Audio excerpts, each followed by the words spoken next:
नहीं आएगा।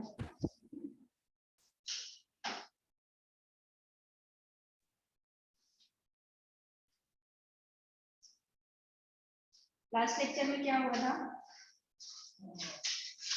Rishika? Last lecture क्या हुआ था बेटा? मैम आप मुझे पूछ रहे हो क्या? यस, आपसे पूछ रही हूँ, लास्ट लेक्चर में क्या हुआ था? हम लास्ट लेक्चर में आपने कोई चैप्टर चालू किया था, डायरी का एक पन्ना। हाँ वो वाला, और फिर आपने 2 अनुच्छेद होमवर्क में दिए थे। ओके, अनुच्छेद हो गया ना? हाँ, आपने सेंड किया है बेटा, मैं उसको बाद में चेक करती हूँ, लेकिन उसके पहले मैं आपको बताऊं कि वो आपका परफेक्ट नहीं है। आप एक बार वॉल्यूम से देखिए, उसमें से पढ़कर फिर लिखिए। मैंने उसको चेक तो नहीं किया पूरी तरह से, लेकिन मुझे वो स्टार्टिंग में देखने में जो आया मैं उसको और बता रही हूँ। आया सारा। ओके मैम, एक्चुअली वो मैंने खुद ही लिखा था इसलिए वैसा होगा। आपने लिखा, वेरी गुड, बट वो बेटा अभी आपको इतना समझ में नहीं आया ना कि कैसे आपको लिखना है। तो एक बार आप वॉल्यूम से आइडिया ले लो, उसके बाद खुद से भी लिख सकते हो, या फिर वॉल्यूम से देखकर अभी फर्स्ट टाइम आप वॉल्यूम से एक ही लिखा था। हाँ, एक ही दिया था। एक ही दिया था कि 2 दिया था? 2 दिए थे, पर मुझे आपने मुझसे एक बोला था।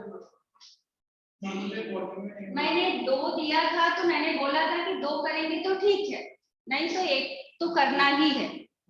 ठीक है। क्या नहीं था?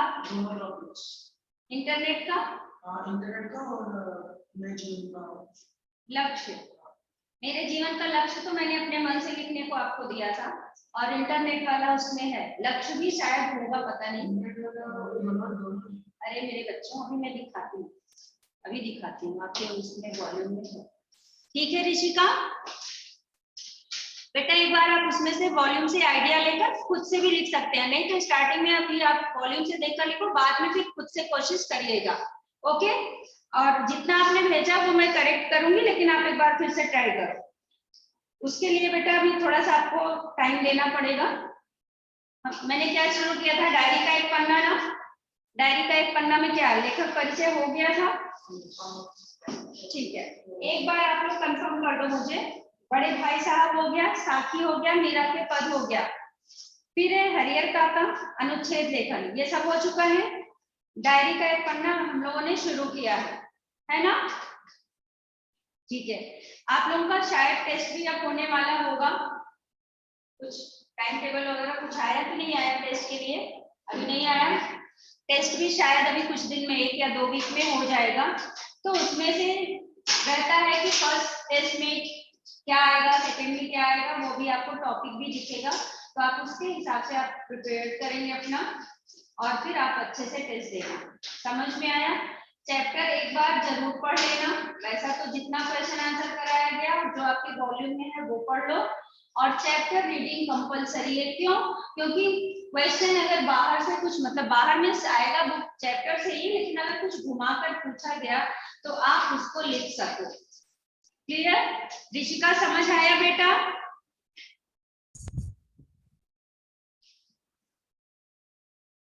ऋषिका हेलो, हाँ, मेरी आवाज आ रही बेटा आपको?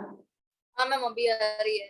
हाँ, मैंने बोला कि 1 या 2 वीक में आप लोगों का शायद टेस्ट होगा, तो आपको टेस्ट से पहले पोर्शन क्या क्या आ रहा है वो दिखाई देगा, उसको ध्यान से पढ़कर करना। ओके मैम सिलेबस भेजा जाएगा ग्रुप पे?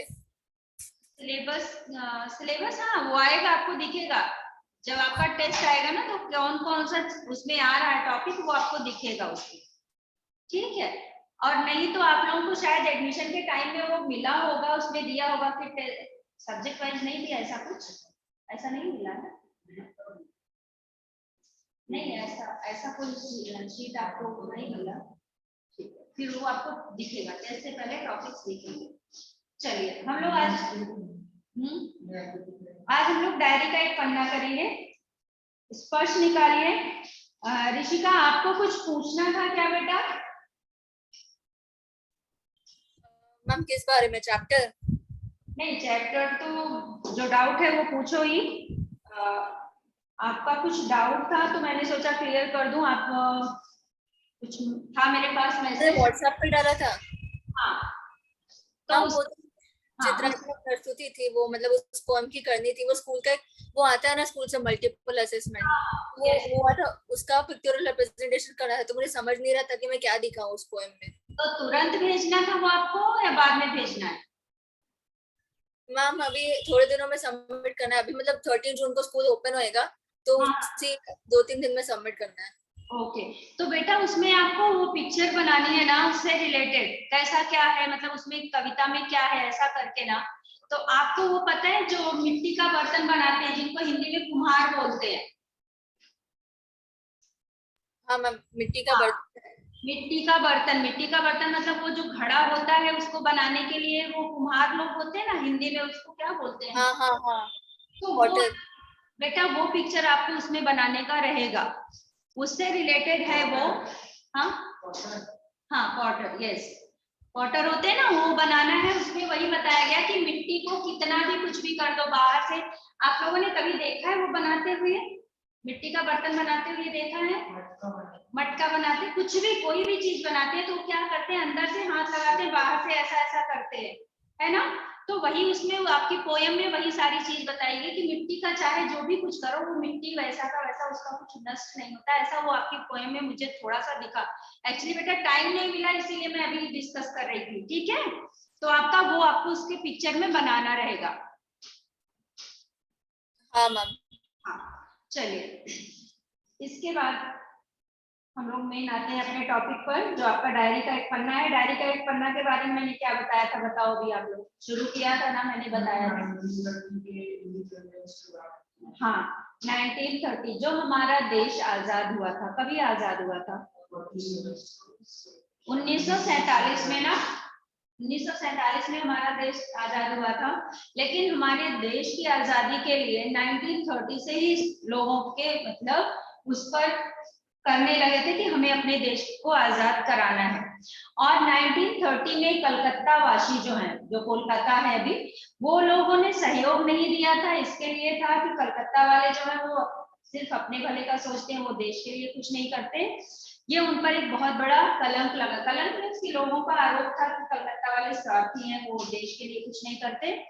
उसी चीज को वो लोग हटाने के लिए कि ऐसा लोगों के मन में विचार ना आए, उन लोगों ने क्या किया था, 1931 में, 1931 में उसकी पुनरावृत्ति की थी। पुनरावृत्ति मतलब दोहराया था। जो 1930 में हुई थी उसी को उन लोगों ने दोहराया था, ये दिखाने के लिए कि हाँ हमें भी अपने देश को आजाद कराना है, हमें भी आजादी चाहिए। इसमें उन लोगों ने क्या किया था कि काफी लोग हिस्सा लिए थे, भाग लिए थे। और उसमें सिर्फ महिला, पुरुष ही नहीं, महिलाएं भी पूरा अपना सहयोग दे रही थी। सिर्फ उसके प्रचार में ही 2000 रुपए लग गए थे। अभी सोचो उस समय में 2000 रुपए मतलब कितना पैसा है ना। अभी तो है ना, अभी तो 2000 का तो कोई मतलब ही नहीं, 2000 तो ऐसे चले जाते। लेकिन उस समय का 2000 मतलब बहुत ज्यादा अमाउंट है ना। तो चलो हम लोग ये चैप्टर को देखते हैं। लेखक परिचय हम लोगों ने पढ़ा था क्या? लेखक परिचय हुआ था, पाठ प्रवेश हुआ था। लेकिन एक बार हम लोग पाठ प्रवेश फिर से करते हैं ताकि आपको थोड़ा याद आ जाए कि इस कहानी में क्या है। बेटा ऋषिका बुक है आपके पास? बेटा बुक निकालो और उसमें पाठ प्रवेश, डायरी का एक पन्ना, सीताराम सिकसरिया इसके लेखक हैं, और उसमें पाठ प्रवेश देखिए। हाँ मैम, मैंने खोला। ओके। अंग्रेजों ने देश को मुक्ति दिलाने के लिए, अंग्रेजों से देश को मुक्ति दिलाने के लिए महात्मा गांधी ने सत्याग्रह लगा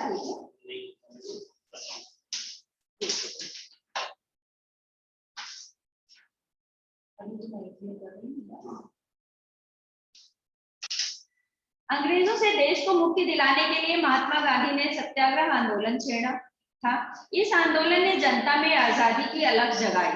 जो आंदोलन उन्होंने छेड़ा उससे क्या हुआ, लोगों के अंदर उसके लिए क्या हुआ कि उनमें वो इच्छा जाहिर की, उन लोगों ने आगे बढ़कर भाग लिया। देश भर में से ऐसे लाखों लोग सामने आए जो इस महासंग्राम में अपना सर्वस्व न्यौछावर करने को तत्पर थे। सर्वस्व मतलब सब कुछ, न्यौछावर करना मतलब त्याग कर देने, मतलब समर्पित करने के लिए। न्यौछावर का मतलब होता है समर्पित करने के लिए तैयार थे। तत्पर मतलब तैयार थे। 26 जनवरी 1930 को गुलाम भारत में पहली बार स्वतंत्रता दिवस मनाया गया था।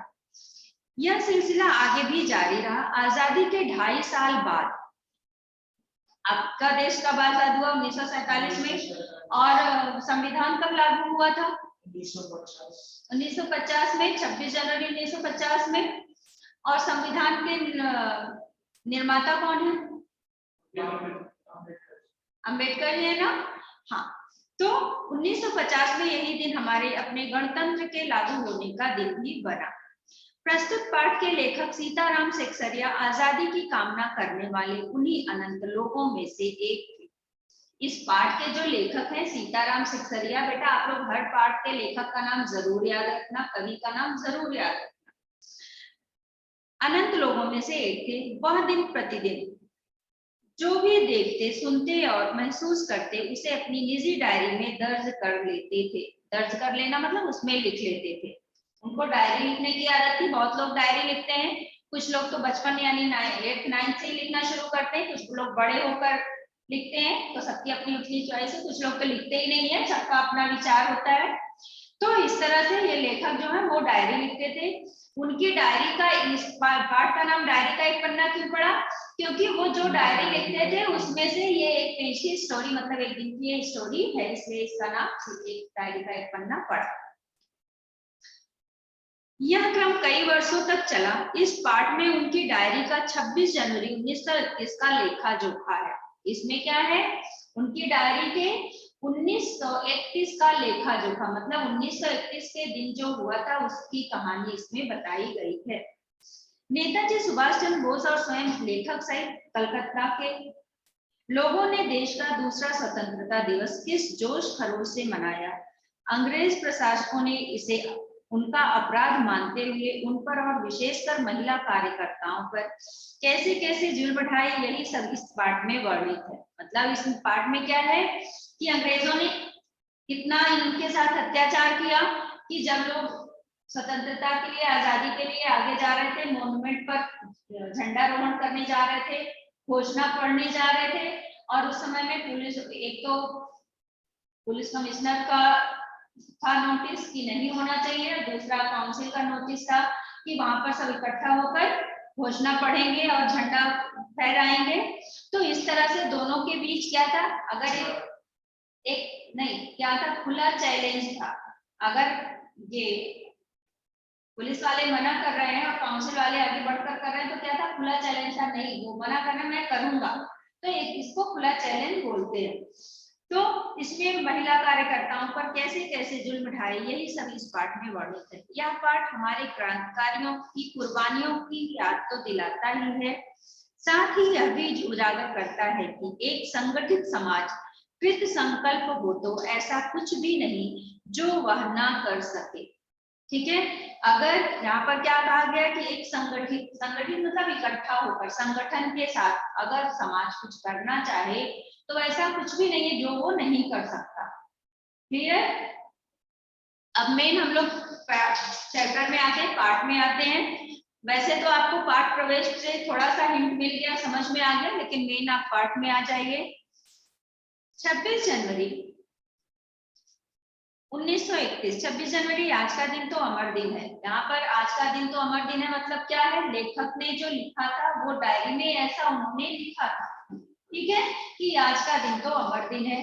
आज के ही दिन सारे हिंदुस्तान में स्वतंत्रता दिवस मनाया गया था। और इस वर्ष भी उसकी पुनरावृत्ति थी। पुनरावृत्ति का मतलब हाँ एनिवर्सरी, हाँ बोलेंगे। फिर यह एनिवर्सरी तो एक ही बार, ये तो एक ही बार मनाया गया ना, बार बार तो नहीं मनाया गया। तो पुनरावृत्ति मतलब होता है रिवीजन, दोहराना, ठीक है, वही इन्होंने फिर से दोहराया था, जिसके लिए काफी तैयारियां पहले से की गई थी। गत वर्ष अपना हिस्सा बहुत साधारण था। गत का मतलब बताइए ऋषिका, आपको पता है गत, यहाँ पर है गत वर्ष। ऋषिका आपको पता है गत वर्ष? मुझे नहीं पता। आप लोगों को बहुत साल पहले कहां से आ गया? नो, कुछ साल भी नहीं। गत वर्ष, यस गत वर्ष, याद रखो, गत मतलब बीता हुआ, आगामी मतलब आने वाला। आगामी दिनों में ऐसा होने वाला है, यानी आने वाले दिनों में ऐसा होने वाला है। गत दिनों में ऐसा हुआ था, बीते हुए दिनों में ऐसा हुआ था। समझ आया? गत का आगामी। ओके, ये भी लोग है एक दूसरे का। तो गत वर्ष, ऋषि का ध्यान देना बेटा, गत मतलब बीता हुआ, पहले। तो गत वर्षों में, गत वर्ष अपना हिस्सा बहुत साधारण था। इस वर्ष जितना अपने दे सकते थे दिया था। केवल प्रचार में 2000 रुपया खर्च किया गया था। सारे काम का भार अपने समझते थे, मतलब जितना भी काम था उसका बोझ ये लोग खुद का समझते थे कि ये मेरा काम है, मेरी जिम्मेदारी है, ऐसा करके वो काम कर रहे थे अपने ऊपर है। और इसी तरह जो कार्यकर्ता थे उनके घर जा जाकर समझाया था, और जितने कार्यकर्ता थे उन लोगों के घर जाकर भी यही बताया था कि ये सब काम अपना है और अपना समझकर ध्यान से आप लोगों को करना है।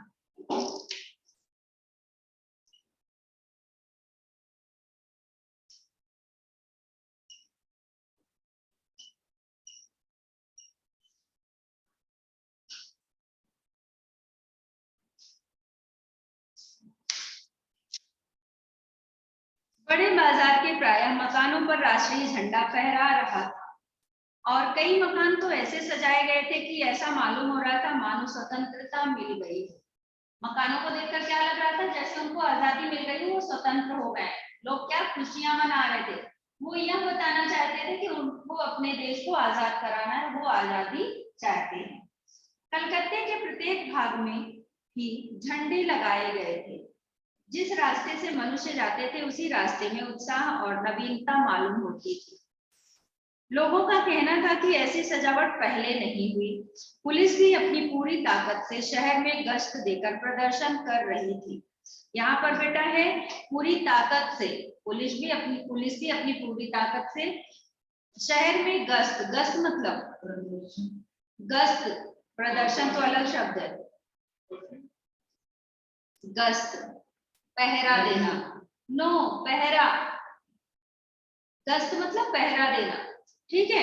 तो पुलिस भी अपनी पूरी ताकत से शहर में गश्त देकर प्रदर्शन कर रही थी।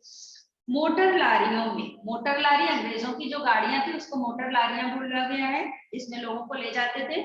मोटर लारियों में गोरखे तथा सार्जेंट प्रत्येक मोड़ पर तैनात थे। हर मोड़ पर वो लोग क्या थे, तैनात थे कि कोई इकट्ठा ना होने पाए, एक साथ समूह में लोग इकट्ठा ना हो पाए, इसलिए पुलिस के लोग भी, सार्जेंट भी वहां पर लगे हुए थे। पुलिस वाले तो थे ही थे, और अंग्रेज भी हर जगह कोने पर खड़े थे। कितनी ही लारियां शहर में घुमाई जा रही थी, और कितनी गाड़ियां थी जो कि शहर में घुमाई जा रही थी, तो कोई कहीं पर इकट्ठा ना होने पाए। घुड़सवारों का प्रबंध था, कहीं भी ट्रैफिक पुलिस नहीं थी, सारी पुलिस को इसी काम में लगाया गया था। मतलब ट्रैफिक पुलिस कहीं नहीं थी, सारे पुलिस को किस काम में लगाया गया था कि कहीं भी लोग इकट्ठा ना हो पाए, कहीं पर भी कुछ करने ना पाए। बड़े बड़े पार्कों तथा मैदानों को पुलिस ने सवेरे से ही घेर लिया था। जो बड़े बड़े पार्क और मैदान थे उन लोगों ने घेर लिया था कि लोग इकट्ठा होकर, क्योंकि ये पता था कि लोग झंडारोहण करने वाले हैं, तो ऐसा वो लोग कहीं इकट्ठा होकर करने ना पाए, इसलिए हर जगह पर उन्होंने घेरा डाल रखा था। यहाँ तक क्लियर? ऋषिका क्लियर बेटा? ऋषिका समझ आया? हेलो हाँ, मैम, बीच में जरा आवाज ब्रेक हुई थी, जो आप ये सेकंड पैराग्राफ बता रहे थे। सेकंड पैराग्राफ स्टार्टिंग से?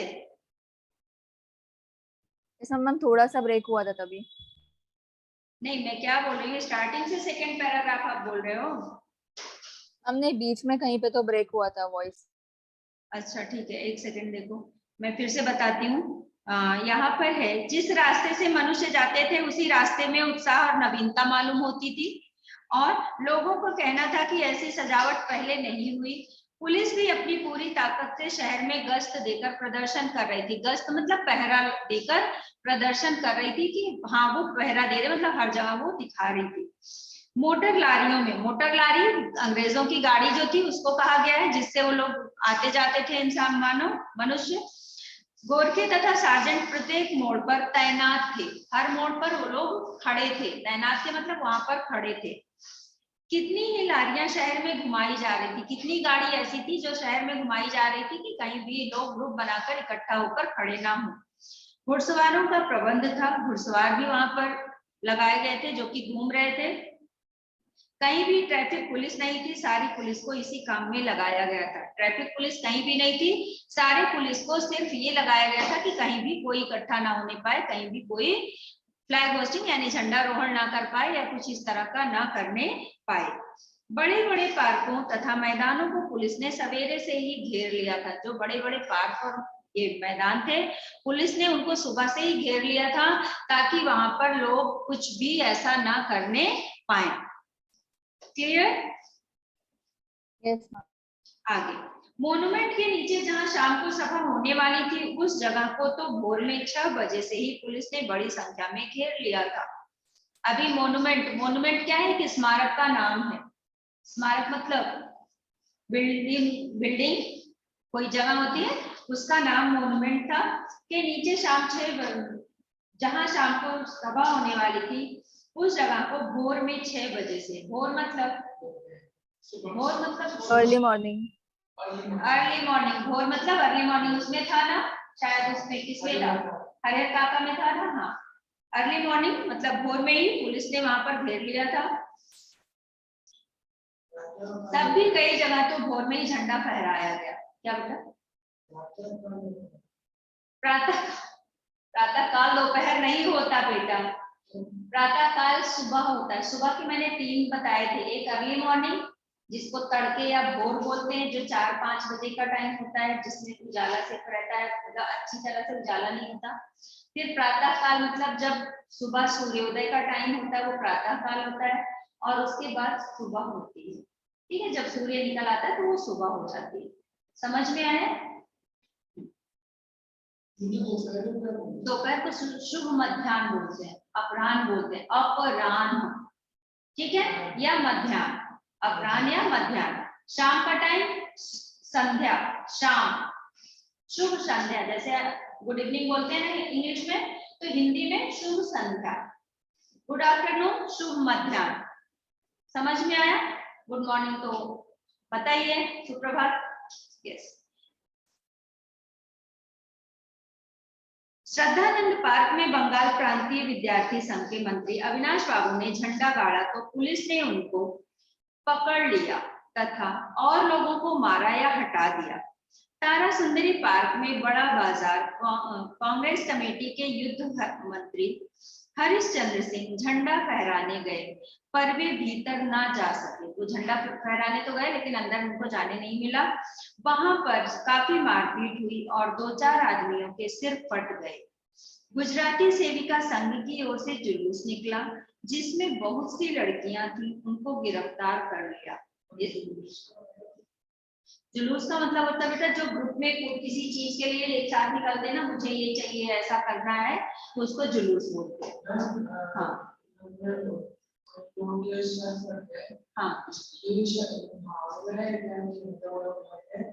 नहीं सिर्फ सच का हुआ, उनके सर फट गए, मतलब उन लोगों को चोट लगी, उनके सर में चोट आ गई, सिर फट गए, ठीक, मुहावरा नहीं होता है।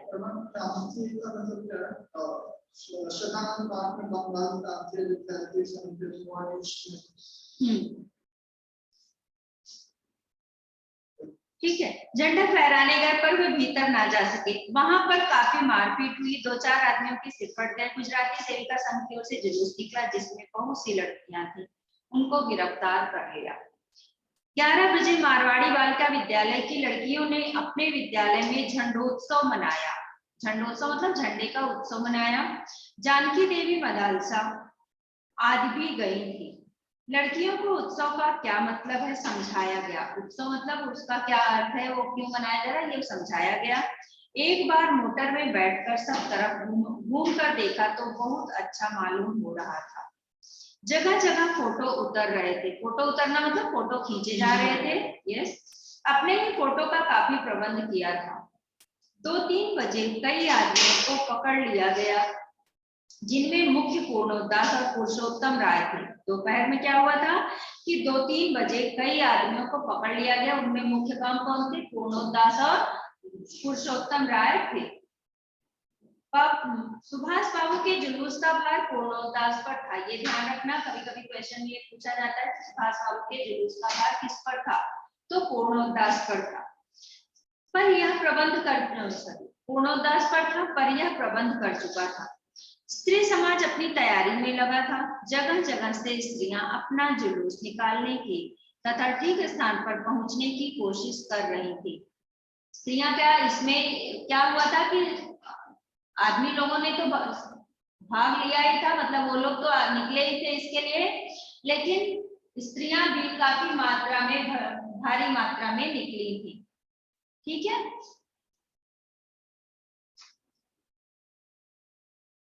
कोशिश कर रही थी। मॉन्यूमेंट के पास जैसा प्रबंध भोर में था वैसा करीब 1 बजे नहीं रहा।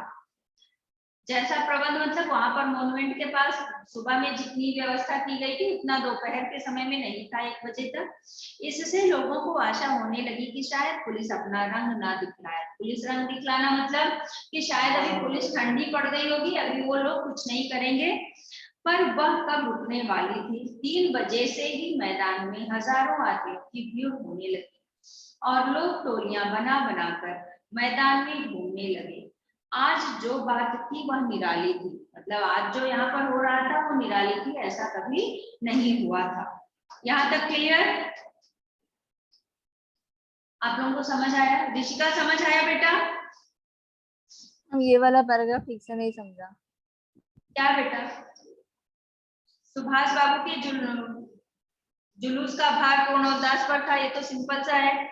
फिर यह प्रबंध हो चुका था। स्त्री समाज अपनी तैयारी में लगा था, मतलब वही ना कि आदमी तो लगे ही थे, महिलाएं भी, पुरुष तो लगे ही थे, महिलाएं भी पूरी जोर शोर में थी आजादी दिलाने के, वो लोग भी लगी थी। जगह जगह से स्त्रियां अपना जुलूस निकालने तथा ठीक स्थान पर पहुंचने की कोशिश कर रही थी।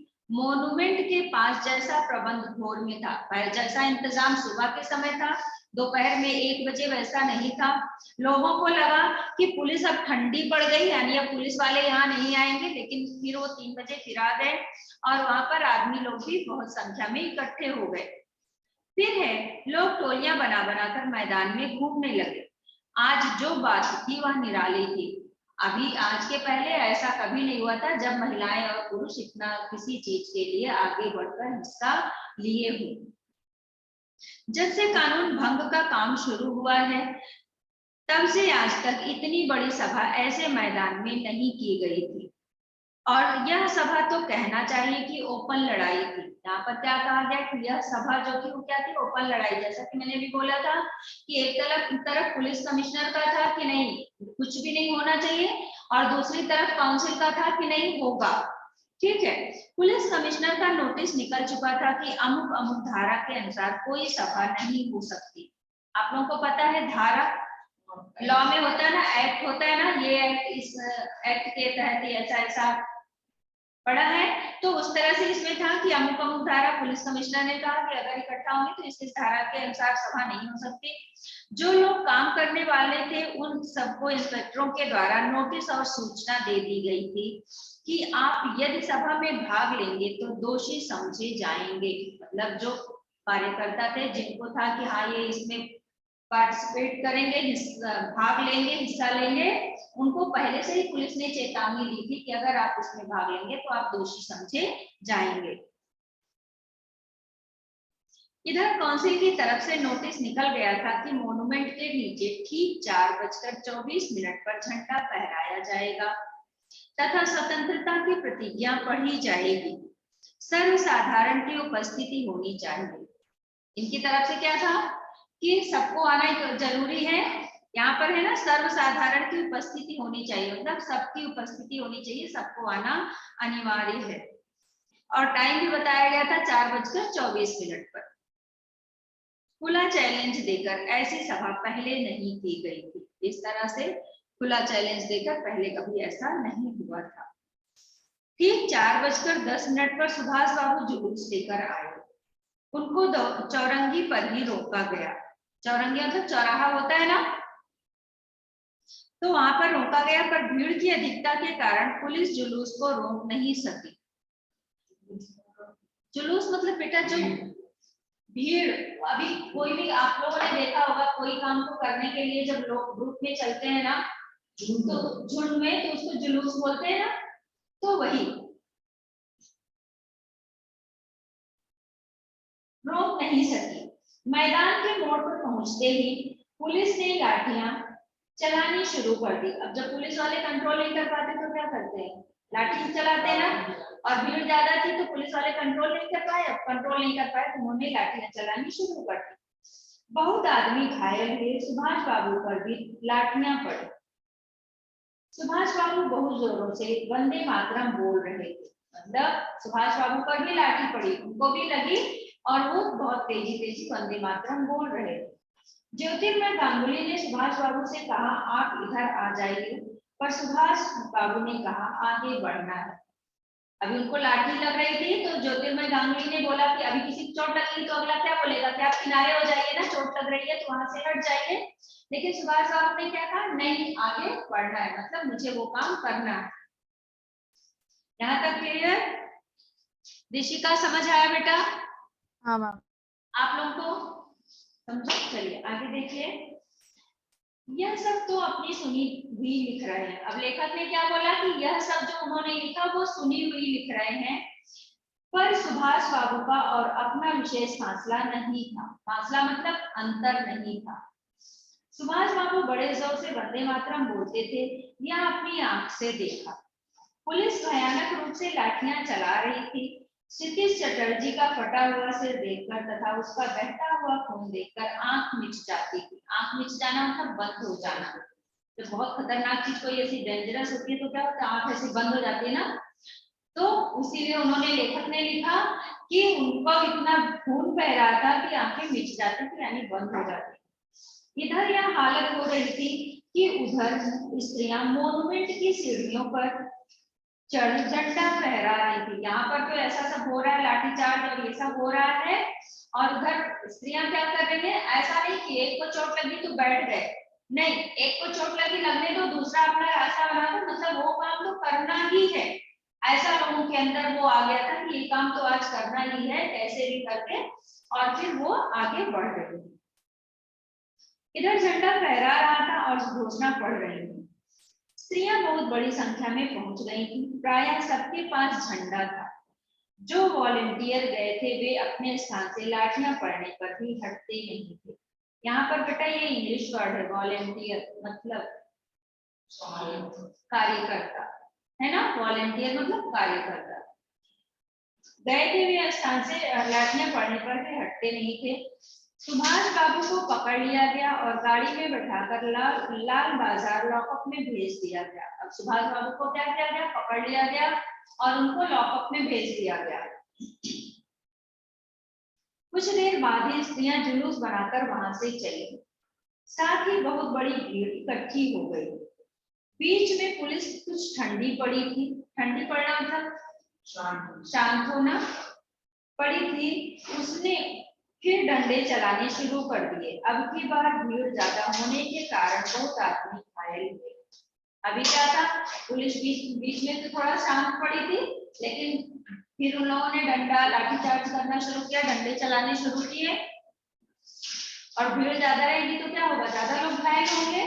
तो इस तरह से ज्यादा लोग घायल होने लगे। धर्मतल्ले के मोड़ पर आकर जुलूस टूट गया। ये धर्मतल्ला जो है जगह का नाम है कि धर्मतल्ले के मोड़ पर आकर जुलूस टूट गया और करीब 50-60 स्त्रियां वहीं मोड़ पर बैठ गई। पुलिस ने उनको पकड़कर लाल बाजार भेज दिया। जो स्त्रियां बिछड़ गई थी, वहां बैठ गई थी, उनको पुलिस ने पकड़कर लाल बाजार भेज दिया। स्त्रियों का एक भाग आगे बढ़ा जिसका नेतृत्व विमल प्रतिभा कर रही थी। स्त्रियों का एक भाग मतलब एक हिस्सा आगे बढ़ा, वो अलग अलग हो गई थी ना, बिछड़ गई थी, तो स्त्रियां वहां बैठ गई तो उनको लाल बाजार भेज दिया गया। और आगे जो झुंड निकला उसका नेतृत्व कौन कर रहा था, विमल प्रतिभा कर रही थी। उनको बहु बाजार के मोड़ पर रोका गया और वे वहीं मोड़ पर बैठ गए। अब आगे जाकर उनको भी रोक लिया गया और वो वहीं बैठ गई। आसपास बहुत बड़ी भीड़ इकट्ठी हो गई जिस पर पुलिस बीच बीच में लाठी चलाती थी। अब वहां पर क्या हो गया, बहुत ज्यादा भीड़ इकट्ठा हो गई जिसमें बीच बीच में पुलिस लाठी चला रही थी। यहाँ तक क्लियर? आप लोगों को समझा? चलिए आगे देखिए। इस प्रकार करीब पौन घंटे के बाद, पौन घंटा मतलब 45 मिनट। यस, पौन घंटा मतलब 45 मिनट्स और सवा मतलब 150। 150। हाँ, 1 hour 50 मिनट्स, है ना? तो पौन घंटे के बाद पुलिस की लारी आई, लारी मतलब वही गाड़ी आई, और उनको लाल बाजार ले जाया गया और भी कई आदमियों को पकड़ा गया। बृजलाल गोयनका जो कई दिन से अपने साथ काम कर रहा था और दमदम जेल में भी अपने साथ था, पकड़ा गया। यहाँ पर अपने साथ का मतलब है लेखक से। लेखक बोल रहे हैं कि जो पहले तो वह झंडा लेकर वंदे मातरम बोलता हो, एक सेकंड, दमदम जेल में अपने साथ था, पकड़ा गया। पहले तो वह झंडा लेकर वंदे मातरम बोलता हुआ मॉन्यूमेंट की ओर इतने जोर से दौड़ा कि अपने आप ही गिर पड़ा। क्या ये पढ़कर सारे बच्चे हंस देते हैं कि इतनी तेज दौड़ा कि अपने आप ही गिर पड़ा, लेकिन वो उस समय जोश होता है ना, आदमी कैसे भी करके ये काम करना है, इस जोश में वो दौड़ा और खुद ही गिर गया। और उसे एक अंग्रेजी घुड़सवार ने लाठी मारी, फिर पकड़कर कुछ दूर ले जाने के बाद छोड़ दिया। इस पर वह स्त्रियों के जुलूस में शामिल हो गया और वहां पर भी उसको छोड़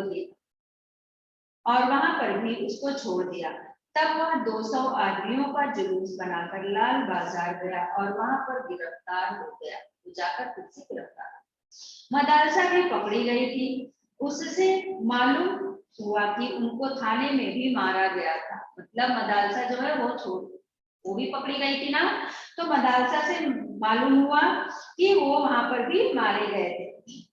यह सब मिलाकर यहाँ एक क्वेश्चन है कि कितनी महिलाएं पकड़ी गई थी, स्त्रियां पकड़ी गई थी, तो सब मिलाकर 105 स्त्रियां पकड़ी गई थी। बाद में रात को 9 बजे सबको छोड़ दिया गया। 105 जो पकड़ी गई थी, रात में 9 बजे उन सबको छोड़ दिया। कलकत्ता में आज तक इतनी स्त्रियां एक साथ गिरफ्तार नहीं की गई थी। करीब 8 बजे खादी भंडार आए तो कांग्रेस ऑफिस से फोन आया कि यहाँ बहुत आदमी चोट खाकर आए हैं, कई की हालत संगीन है, यानी घायल गंभीर है, उनके लिए गाड़ी चाहिए। जानकी देवी के साथ वहां गए। बहुत लोगों को चोट लगी थी। डॉक्टर दासगुप्ता उनकी देखरेख तथा फोटो उतरवा रहे थे। डॉक्टर दासगुप्ता जो थे वो क्या कर रहे थे, उन लोगों की जो घायल लोग थे जिनको चोट लगी थी उनकी देखरेख भी कर रहे थे और फोटो उतरवा रहे थे। क्यों उतरवा रहे थे? फोटो उतरवाने का प्रमाण के लिए, है ना, कि वो रहेगा कि हाँ इतने लोगों को चोट लगी और ऐसा हुआ था और उस समय में ऐसी घटना भी घटी थी, ऐसा ये प्रूफ भी रहेगा। उस समय तक 67 यानी 67 आदमी वहां आ चुके थे। बाद में तो 103 तक आ पहुंचे। अस्पताल गए लोगों को देखने से मालूम हुआ कि 160 आदमी तो अस्पतालों में पहुंचे। अस्पताल गए लोगों को देखने से मालूम हुआ कि 160 आदमी तो अस्पतालों में पहुंचे और जो लोग घरों में चले गए वे अलग हैं। अस्पताल में 160 थे, लेकिन चोट तो काफी लोगों को लगी थी, तो जरूरी नहीं सब हॉस्पिटल पहुंच जाए। कुछ लोग तो अपने घर भी चले गए कि चलो थोड़ा कम चोट है तो घर में ही अपनी देख रेख कर लेंगे, वे अलग हैं। इस प्रकार 200 घायल जरूर हुए हैं। पकड़े गए आदमियों की संख्या का पता नहीं चला, पर लाल बाजार के लॉकअप में स्त्रियों की संख्या 105 थी। आज तो जो कुछ हुआ वह अपूर्व हुआ। अपूर्व मतलब जो कि पहले नहीं हुआ था। बंगाल के नाम या कलकत्ता के नाम पर कलंक था कि यहाँ काम नहीं हो रहा है, वह आज बहुत अंश में धुल गया और लोग सोचने लग गए कि यहाँ भी बहुत सा काम हो सकता है। और लोगों ने उसको देखकर, दृश्य को देखकर, इन लोगों के काम को देखकर लोगों को भी लगा कि यहाँ भी बहुत कुछ हो सकता है अगर ये लोग चाहें तो। समझ में आया पूरा चैप्टर? क्लियर? अभी क्या करते हैं इसके बाद? क्वेश्चन आंसर ना। हाँ, शब्दार्थ सिखाने की इसमें जरूरत नहीं है, मुझे नहीं लग रहा है ना। थोड़ा सा चलो अपने शब्दार्थ का नाम लिया तो ओरल कर लेते हैं। पुनरावृत्ति, पुनरावृत्ति मतलब फिर से आना, दोहराना जिसको बोलते हैं। अपने अपना, अपने अपना मतलब हम, हमारे, मेरा, लेखक के, लेखक शैली का उदाहरण। ठीक, फिर है गश्त, गश्त मतलब पुलिस कर्मचारी का पहरे के लिए घूमना। फिर है सार्जेंट, सार्जेंट कौन है? सेना में एक पद, पोस्ट है। मोनुमेंट स्मारक है। काउंसिल परिषद है। चौरंगी कलकत्ता शहर में एक स्थान का नाम है। वॉलेंटियर स्वयंसेवक, वॉलेंटियर मतलब कार्यकर्ता जो खुद से आकर कि हाँ मुझे करना है। स्वयं सेवक जो स्वयं से सेवा करने के लिए सामने आए, उसको स्वयं सेवक बोलते हैं। संगीन मतलब गंभीर। मदालसा जानकी देवी एवं जमला लाल बजाज की पुत्री का नाम था। फिर है कलकत्ता कोलकाता, अंग्रेजों ने भारत में पहली राजधानी कलकत्ता में स्थापित की थी। समझ में आया? अंग्रेजों ने पहली राजधानी कहाँ की थी? हाँ, कलकत्ता यानी कलकत्ता हिंदी में, कोलकाता अभी तो हो गया हिंदी में भी कोलकाता, स्थापित की थी। बाद में नई दिल्ली राजधानी बनी। ओके, चलिए ऋषिका नोटबुक निकालो बेटा। हाँ निकालिए, वो आज की डेट डालो बेटा, क्वेश्चन चैप्टर नेम डालिए, डेट और चैप्टर नेम।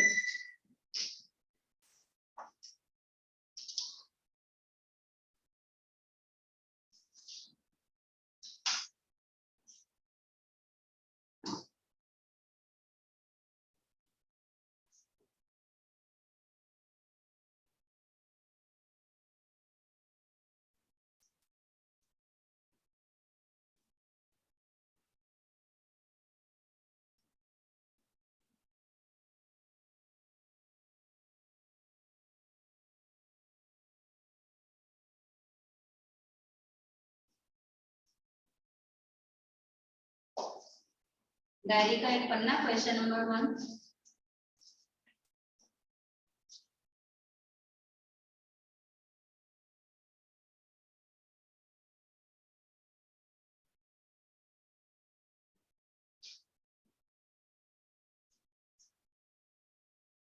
कलकत्ता वासियों के लिए 26 जनवरी, कलकत्ता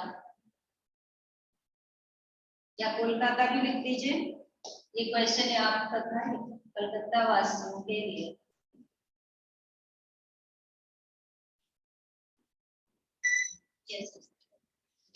कलकत्ता वासियों के लिए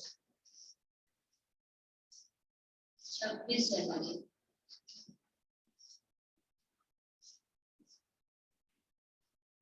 उन्नीस सौ 21 का दिन।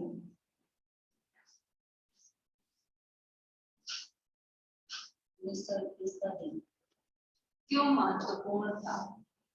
क्यों महत्वपूर्ण?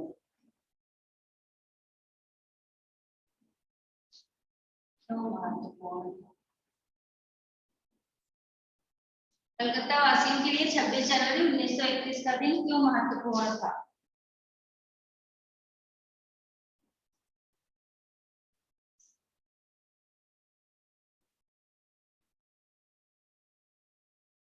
आंसर मैं डिक्टेट करूंगी, आप लोग लिखेंगे, ठीक है? ऋषिका चलेगा ना? हाँ चलो लिखो बेटा, आज क्वेश्चन हो गया आप लोग का, लिखो लिखो लिखो।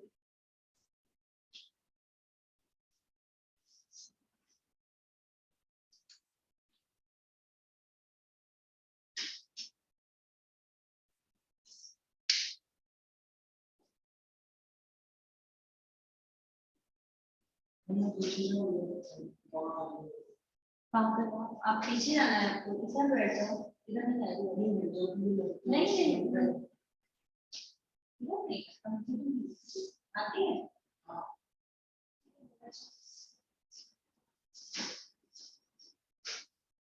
आंसर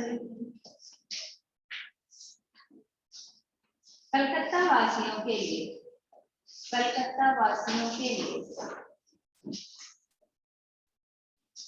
आंसर लिखना शुरू करिए। कलकत्ता वासियों के लिए 26 जनवरी 1921 का दिन।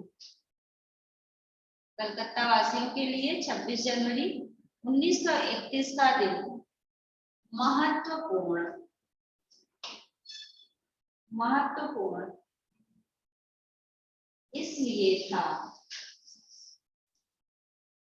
1921 का दिन महत्वपूर्ण इसलिए था क्योंकि, महत्वपूर्ण इसलिए था क्योंकि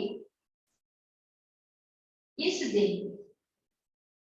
क्योंकि इस दिन यहाँ के हजारों स्त्री पुरुषों ने, क्योंकि इस दिन यहाँ के हजारों स्त्री पुरुषों ने, हजारों स्त्री पुरुषों ने, नहीं हिंदी में, हजारों हजारों हजारों स्त्री पुरुषों ने कंधे से कंधे मिलाकर, कंधे से कंधे, कंधे से कंधे के बीच में योजक चिन्ह रहेगा हर जगह। कंधे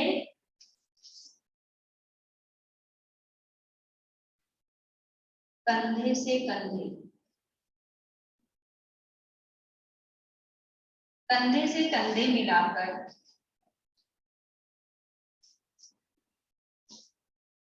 अंग्रेजी कानून का, अंग्रेजी, कंधे से कंधे मिलाकर अंग्रेजी कानून का उल्लंघन किया था। उल्लंघन लिख लेंगे, उल्लंघन, उ आधा ल के ऊपर अंक की मात्रा घन, उल्लंघन किया था, उल्लंघन किया था और उल्लंघन किया था। जो वर्ड डिफिकल्ट लगेगा बताइएगा, मैं लिखकर बता दूंगी। उल्लंघन किया था और मॉन्यूमेंट के ऊपर, ऋषिका छूटेगा बेटा तो बताना। हाँ। और मॉन्यूमेंट के ऊपर राष्ट्रीय झंडा फहराया था। कंधे से कंधे मिलाकर अंग्रेजी कानून का उल्लंघन किया था और मॉन्यूमेंट की स्पेलिंग एक बार लिख सकते हो क्या? किसका बेटा? मॉन्यूमेंट, मॉन्यूमेंट, मॉन्यूमेंट, ठीक है। मॉन्यूमेंट, मॉन्यूमेंट के नीचे, सॉरी, मॉन्यूमेंट के ऊपर राष्ट्रीय झंडा, मॉन्यूमेंट के नीचे से, एक सेकेंड, मॉन्यूमेंट के ऊपर, हाँ ऊपर है बेटा, मॉन्यूमेंट के ऊपर राष्ट्रीय झंडा फहराया था। फ्लैग होस्टिंग को ऊपर ही करेंगे ना वो। मॉन्यूमेंट के ऊपर राष्ट्रीय झंडा फहराया था, पूर्ण विराम। इस दिन हजारों लोग, इस दिन हजारों लोग, मॉन्यूमेंट के ऊपर राष्ट्रीय झंडा फहराया था, पूर्ण विराम। इस दिन हजारों लोग पुलिस से संघर्ष करते हुए, इस दिन हजारों लोग पुलिस से संघर्ष करते हुए घायल और बंदी, घायल और बंदी हुए थे, घायल और बंदी हुए थे।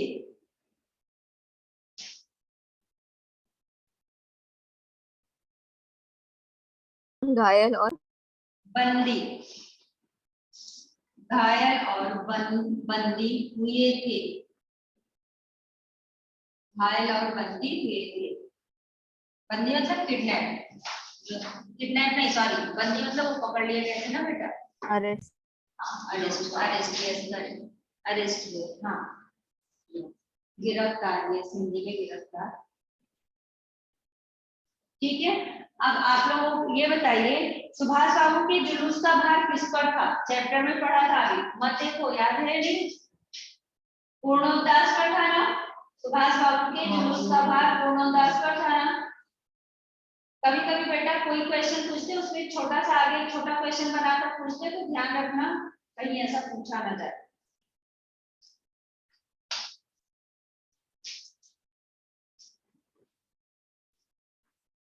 यहाँ पर है लोग अपने अपने मकानों और सार्वजनिक, लिखना नहीं है अभी, रुको। लोग अपने अपने मकानों और सार्वजनिक स्थलों पर राष्ट्रीय झंडा फहराकर किस बात का संकेत देना चाहते थे?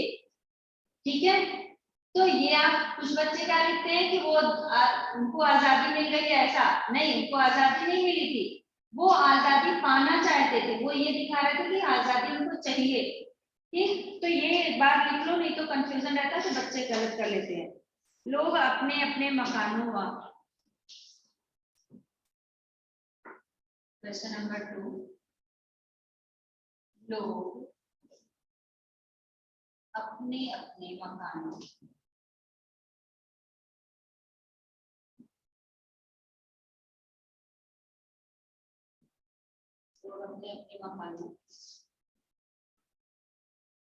व सार्वजनिक स्थलों पर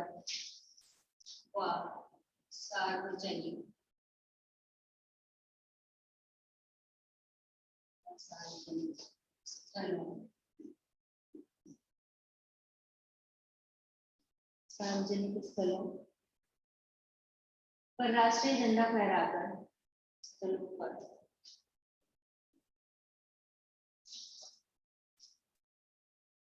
राष्ट्रीय झंडा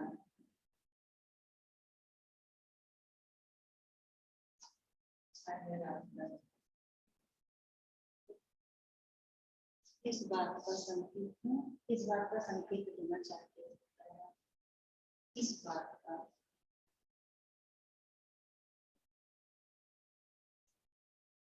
संकेत चाहते थे, इस बात का संकेत देना चाहते थे। ठीक है, लोग अपने अपने मकानों और सार्वजनिक स्थलों पर राष्ट्रीय झंडा फहराकर किस बात का संकेत देना चाहते थे? आंसर लिखिए, क्वेश्चन हो गया।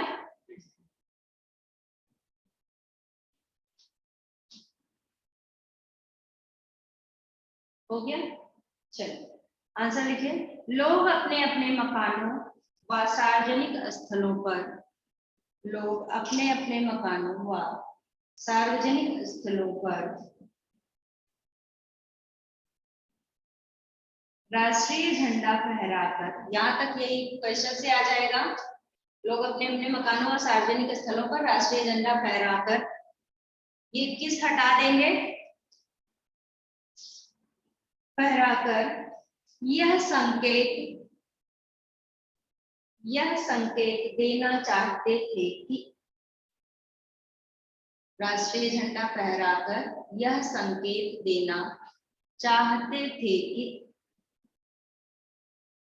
यह संकेत देना चाहते थे कि वे भारत को, यह संकेत देना चाहते थे कि वे भारत को अंग्रेजी शासन से,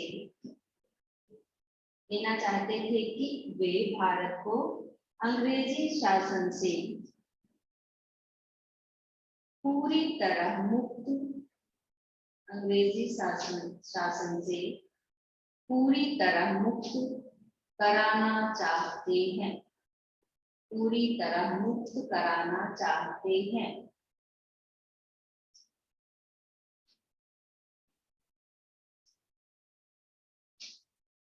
हो गया, ये ध्यान रखना, ऐसा मतलब क्यों उन लोगों ने किया था, उससे क्या पता था, संकेत देना चाहते थे, तो ये दिखाना चाहते थे कि वो अंग्रेजी शासन से अपने आप को पूरी तरह मुक्त कराना चाहते हैं। ठीक है, फिर है पुलिस ने बड़े बड़े पार्कों तथा मैदानों को क्यों घेर लिया था, बताएंगे कोई?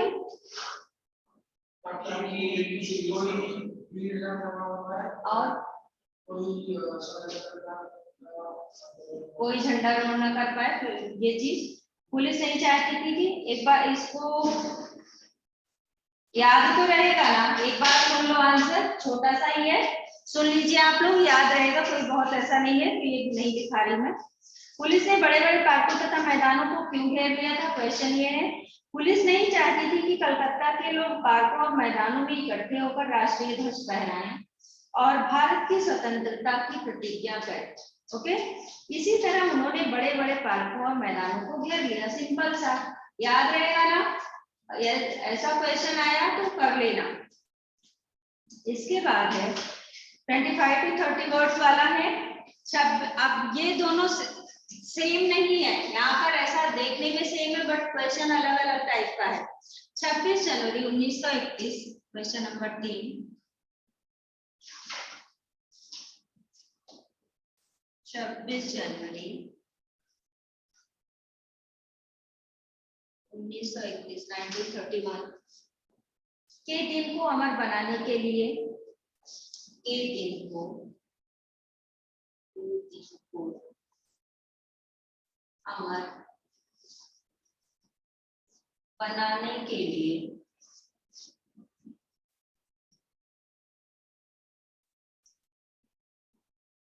अमर बनाने के लिए क्या क्या तैयारियां की गई के लिए क्या क्या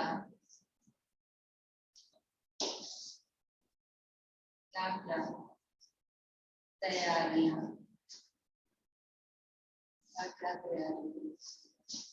की गई।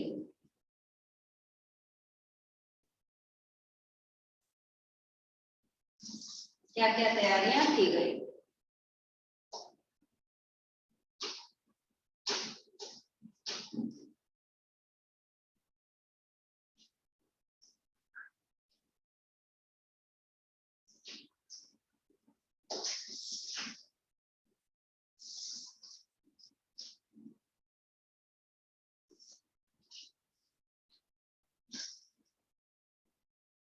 हो गया क्वेश्चन?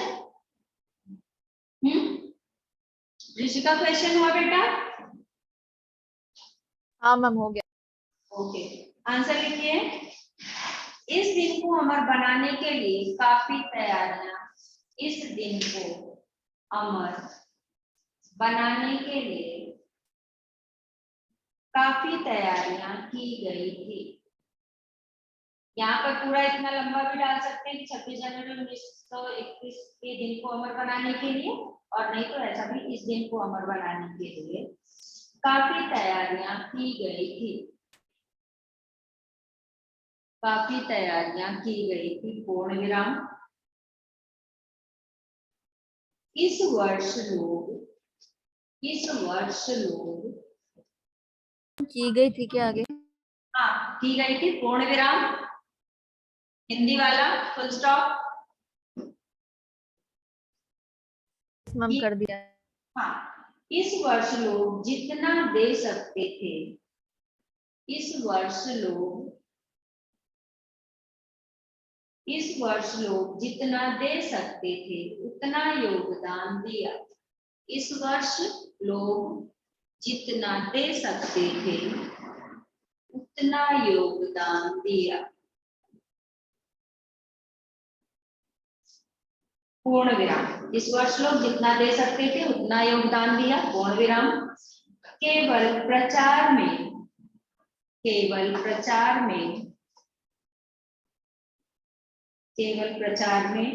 2000 रुपए खर्च किया गया था। केवल प्रचार में 2000 रुपया खर्च किया गया था।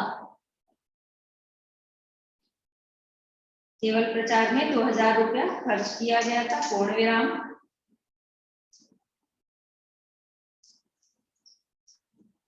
₹2000 खर्च किया गया था, पूर्ण विराम। बड़े बाजार के प्रायः मकानों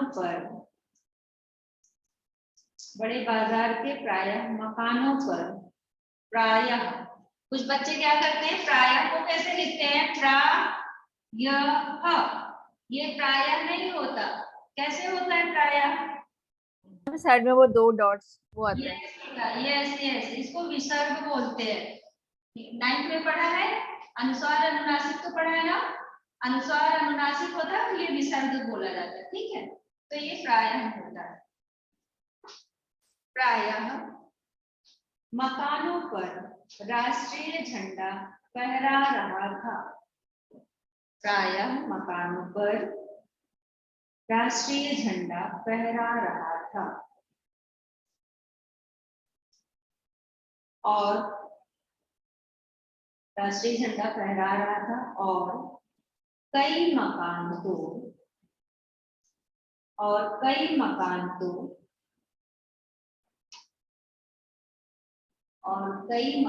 तो ऐसे सजाए गए थे। ठीक, और कई मकान तो ऐसे सजाए गए थे। ठीक,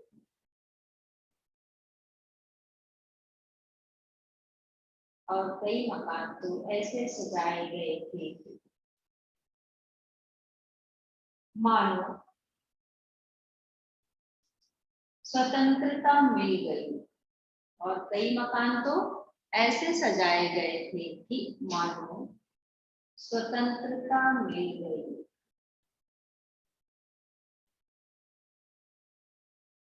मानो स्वतंत्रता मिल गई हो, पूर्ण विराम।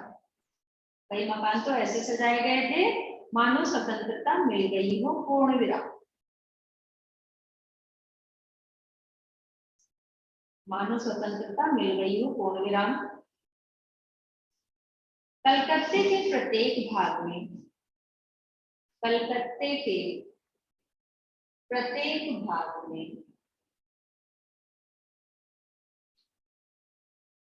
कलकत्ते के प्रत्येक भाग में झंडे लगाए गए थे। कलकत्ते के प्रत्येक भाग में झंडे लगाए गए थे।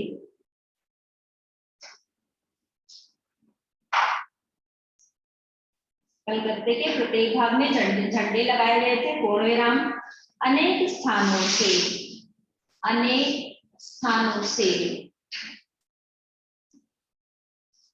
जुलूस निकालने का, अनेक स्थानों से जुलूस निकालने का कार्यक्रम बनाया गया। क्या होता? ब्रेक है, टाइम पढ़ने से चली गई, 5 मिनट का ब्रेक चाहिए। ब्रेक के लिए वेट करते रहते। ठीक है ऋषिका, हो गया बेटा ये आंसर?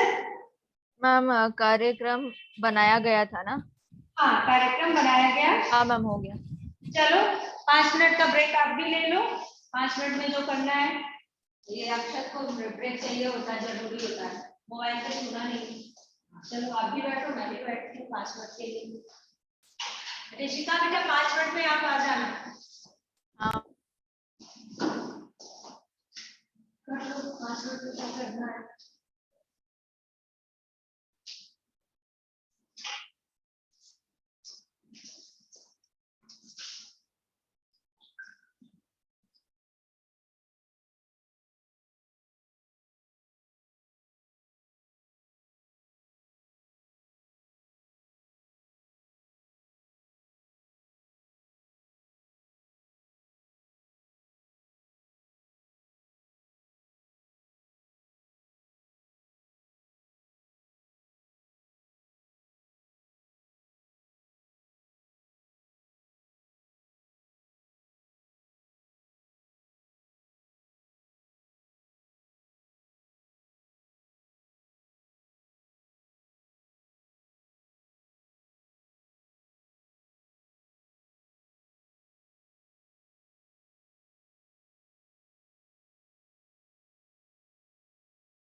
हो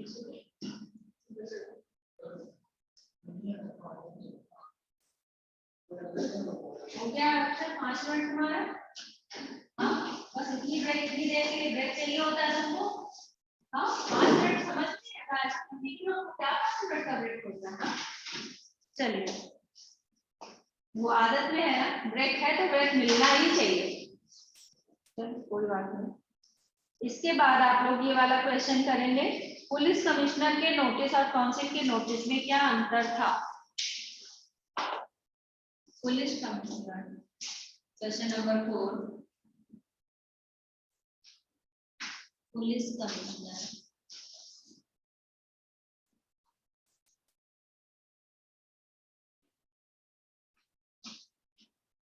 पुलिस कमिश्नर की नोटिस और काउंसिल पुलिस कमिश्नर की नोटिस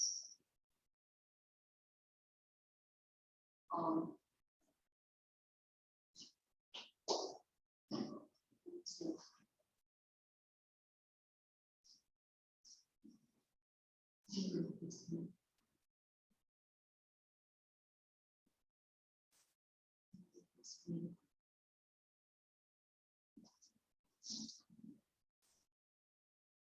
क्या अंतर।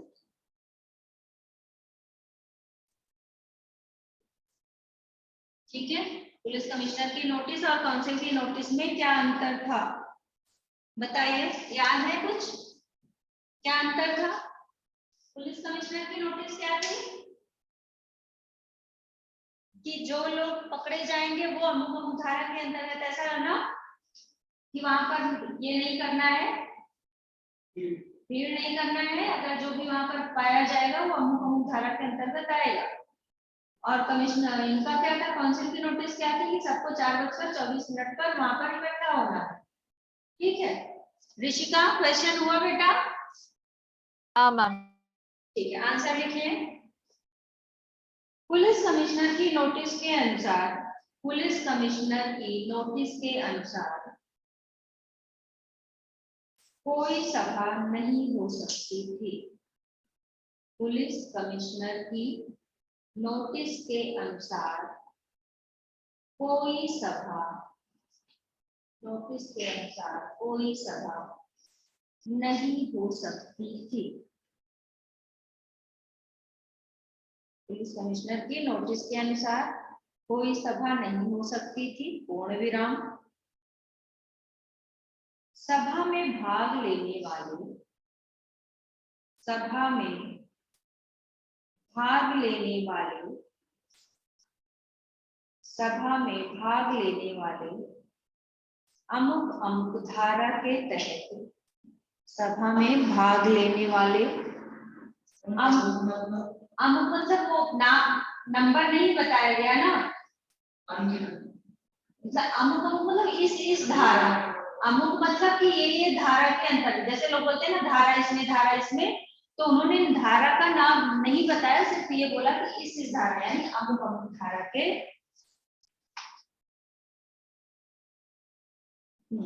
सभा में भाग लेने वाले अमुक अमुक धारा के तहत दोषी समझे जाएंगे। अमुक अमुक धारा के तहत दोषी समझे जाएंगे। अमुक अमुक धारा के तहत दोषी समझे जाएंगे, पूर्ण विराम। दोषी समझे जाएंगे, पूर्ण विराम।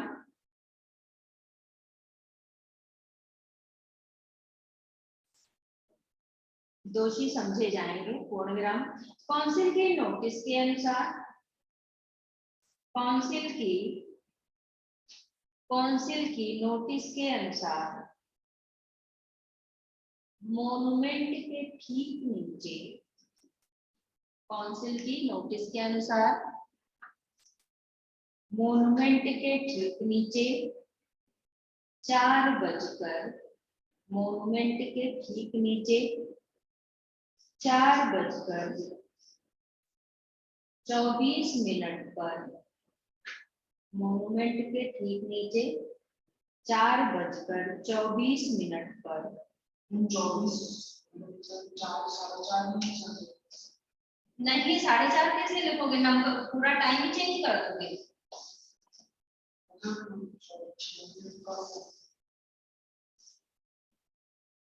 ऐसा 4:00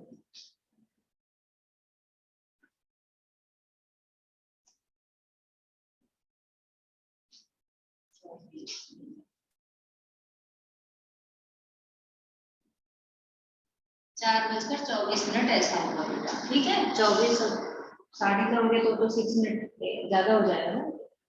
हाँ 4:24 कहाँ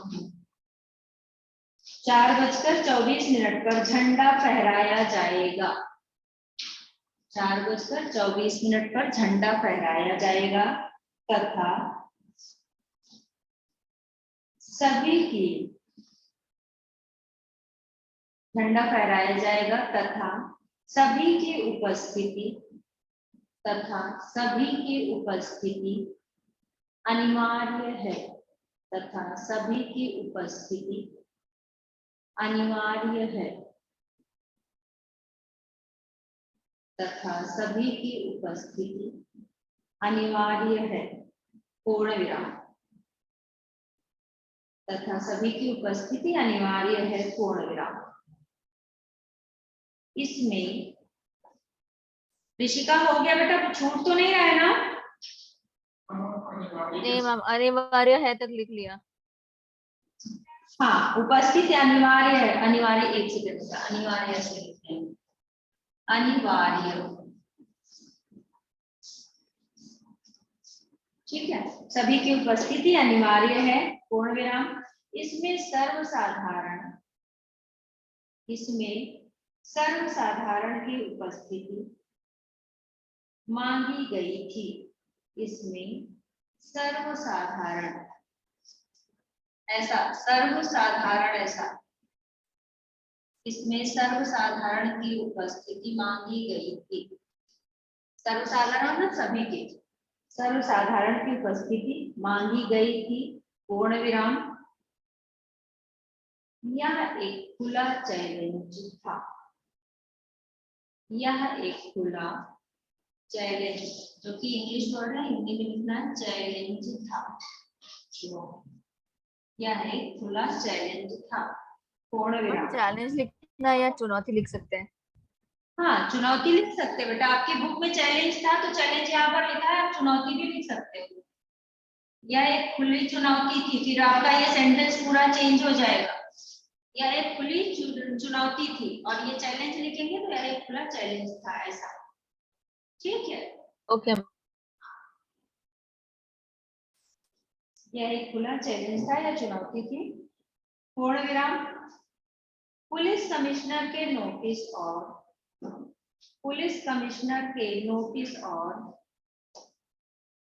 काउंसिल की नोटिस के बीच यही अंतर था। पुलिस कमिश्नर की नोटिस और काउंसिल की नोटिस के बीच यही एक अंतर था पूर्ण विराम। बुझलो? ओके, एक क्वाइन लेकर बैठे हो क्या? क्यों? कुछ बनाना है क्या? अंदर आपको वीडियो जाएगा पहले तो एक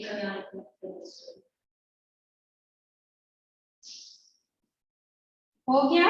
पुलिस कमिश्नर के नोटिस और काउंसिल के बीच यही अंतर था, ठीक है। अब इसके बाद एक छोटा सा लिख लो, बाकी मैं होमवर्क में दे दूंगी, ज्यादा नहीं है होमवर्क में, तो ही क्वेश्चन दूंगी।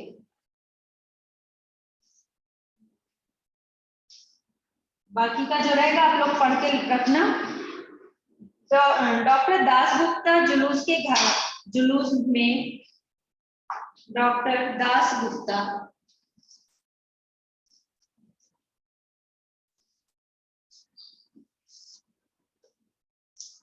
क्वेश्चन नंबर 5 एंड अभी का लास्ट, डॉक्टर दासगुप्ता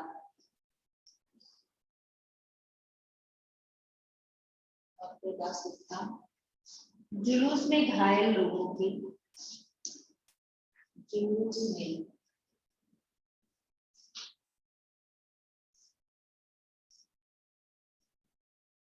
घायल लोगों की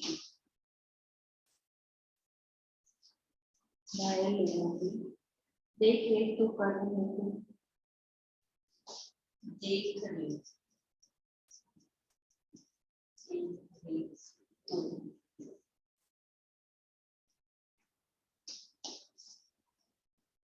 कर रहे थे, देख रेख तो कर रहे थे, उनकी फोटो भी उतरवा रहे थे, उनकी फोटो भी उतरवा रही थी, उनकी फोटो भी उतरवा रहे थे। उन लोगों के फोटो खींचने की क्या वजह हो सकती थी?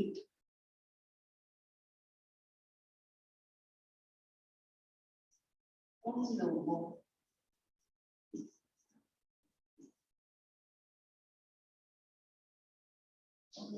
के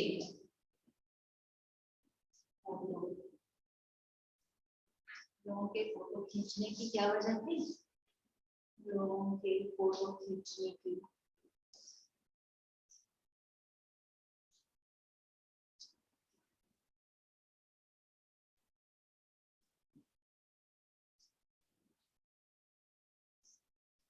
क्या वजह, क्या वजह थी? लोगों के फोटो खींचने की क्या वजह थी? स्पष्ट कीजिए, क्या वजह हो सकती है? क्या वजह हो सकती थी?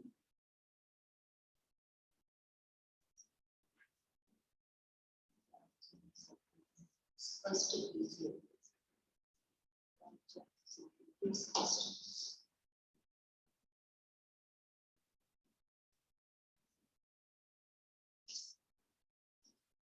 डॉक्टर दासगुप्ता जुलूस में घायल लोगों की देख रेख तो कर रहे थे, उनकी फोटो भी उतरवा रहे थे, उन लोगों के फोटो खींचने की क्या वजह हो सकती थी? स्पष्ट कीजिए। क्वेश्चन हो गया? ऋषिका क्वेश्चन हुआ बेटा? हाँ मैम। ओके, आंसर लिखिए। घायलों की फोटो उतरवाने की, घायलों की फोटो, इसको पॉइंट में लिखना है, पैराग्राफ में ऐसा सेंट नहीं लिखना है। घायलों की फोटो उतरवाने की तो निम्नलिखित घायलों की फोटो उतरवाने की निम्नलिखित वजहें हो सकती हैं। अब वजह एक, वजहें मतलब कई, निम्नलिखित वजहें हो सकती हैं। वजह में एक ही मात्रा डॉट लगा देंगे तो वजहें हो जाएगी, वजहें हो सकती थी, हो सकती हैं, सॉरी, निम्नलिखित वजहें हो सकती हैं डैश, घायलों की फोटो उतरवाने की निम्नलिखित वजहें हो सकती हैं डैश। नंबर 1, अंग्रेजी शासन के, नंबर 1, अंग्रेजी शासन के अत्याचारों का, अंग्रेजी शासन के अत्याचारों का पर्दाफाश करना, अत्याचारों का पर्दाफाश करना, अत्याचारों का पर्दाफाश, पर्दाफाश करना, पर्दाफाश करना। नंबर 1,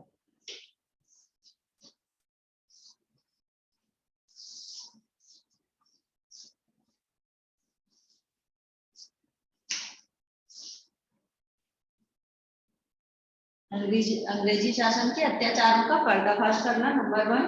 नंबर 2, अन्य लोगों को स्वतंत्रता संघर्ष की, स्वतंत्रता डैश संघर्ष की, अन्य लोगों को स्वतंत्रता डैश संघर्ष की जानकारी देना। स्वतंत्रता डैश संघर्ष की जानकारी देना तथा जानकारी देना तथा उन्हें भी बलिदान के लिए तथा उन्हें भी बलिदान के लिए प्रेरित करना तथा उन्हें भी बलिदान के लिए प्रेरित करना। ठीक है, तथा उन्हें भी बलिदान के लिए प्रेरित करना। पूर्ण विराम। स्वतंत्रता संग्राम का नंबर तीसरा है स्वतंत्रता देश संग्राम का इतिहास तैयार करना। नंबर 3 स्वतंत्रता देश संग्राम का इतिहास तैयार करना। फोटो किसने खिंचवा रहे थे? एक तो अंग्रेजों का पर्दाफाश हो कि उन लोगों ने कैसा अत्याचार किया था, हाँ, और दूसरा क्या था, बाकी लोगों को भी जानकारी देना कि लोगों ने ऐसा किया था और ये तुम वो भी उससे प्रेरित हो कि वो लोगों ने किया है तो हमें भी ऐसा करना चाहिए। और तीसरा क्या था? इतिहास में उसकी जानकारी देने के लिए। ठीक है, अब आप लोग टिक लगा लो बेटा। क्वेश्चन नंबर 4 आज की जो बात पूरा निकाली थी, धर्म तल्ले के मोड़ पर आकर जुलूस के ऊपर 4th सेकेंड और ये 50 to 60 वाला जुलूस के लाल बाजार, इसमें से लिख लो बेटा, जुलूस के लाल बाजार आने पर लोगों की क्या दशा हुई। इसमें 50 to 60 वाले का सेकेंड वाला है ना, फर्स्ट नहीं करना, सेकेंड फर्स्ट नहीं करना, सेकेंड करना है बेटा। एक सेकंड, 25 to 30 का चौथा, धर्म तल्ले के मोड़ पर आकर जुलूस क्यों टूट गया, ये वाला। दूसरा सेकेंड, फोर्थ एंड ये इसका सेकेंड 50 to 60 का सेकेंड। सिर्फ 3 क्वेश्चंस मैंने दिए, 3 प्रश्न दिए हैं। ठीक है, बाकी आपको पढ़ना सब है।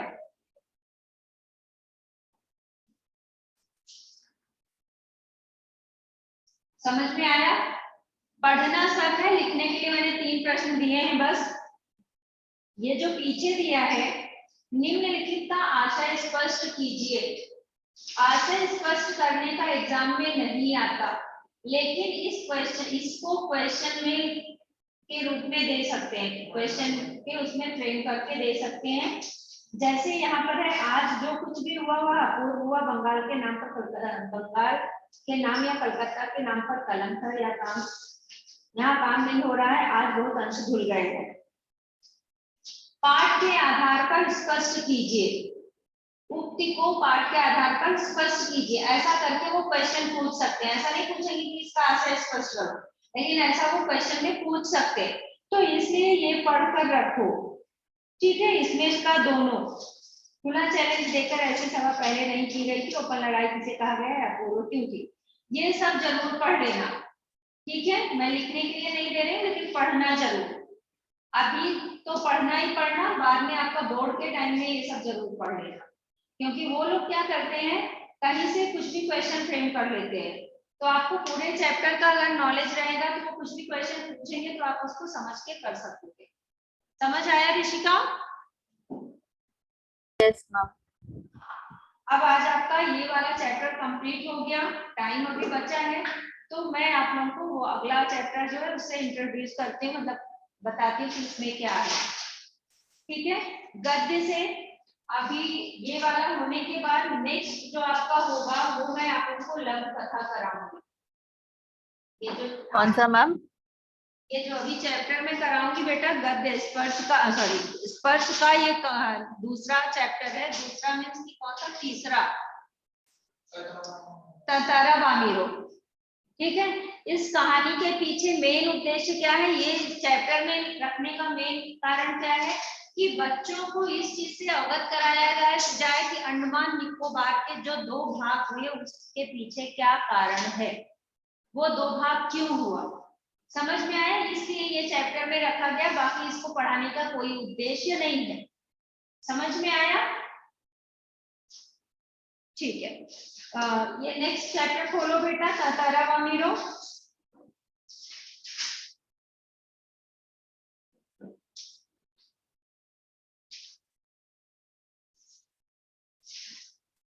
इसको कराने के बाद मैं आप लोगों को लघु कथा, पत्र और मनुष्यता, ये सारा कुछ है, तो देखती हूँ क्या कराना है मुझे। होगा तो मैं पहले पत्र करा दूंगी या लघु कथा कुछ अभी, आज नहीं, बाद। आज तो ये नहीं कंप्लीट होगा बेटा जो हम लोग शुरू करने चल रहे हैं। ऋषिका, आपके स्कूल में भी नहीं हुआ होगा ना ये वाला चैप्टर अभी? नहीं मैम। तो चलो बेटा हम लोग इसको देखते हैं। इस पाठ के लेखक कौन है? लीलाधर मंडलोई। सबसे पहले थोड़ा सा मैं समरी टाइप में बता दूं कि जो आपका ये तातारा वामीरो कहानी है, ये एक लोक कथा है जो कि अंडमान निकोबार के लोगों को सुनाई जाती है कि वहां पर अंडमान निकोबार के जो 2 पार्ट में, एक लिटिल अंडमान में और एक दूसरा, उसके पीछे एक लोक कथा बताई गई है कि एक लड़का था, एक लड़की थी, और उन वहां, हाँ बेटा ये उस वहां की रियल कथा है, वो लोक कथा वहां की रियल है।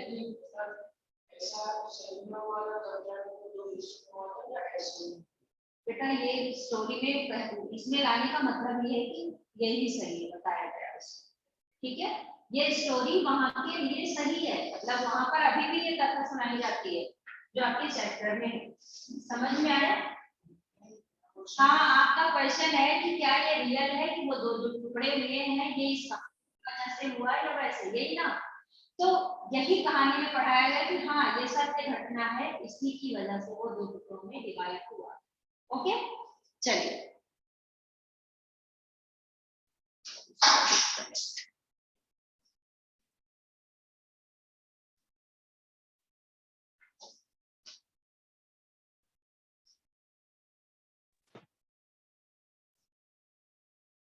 ठीक है, तो उसमें क्या है, उन लोगों के गांव की प्रथा थी। वहां पर एक पासा गांव था, एक लपाती गांव।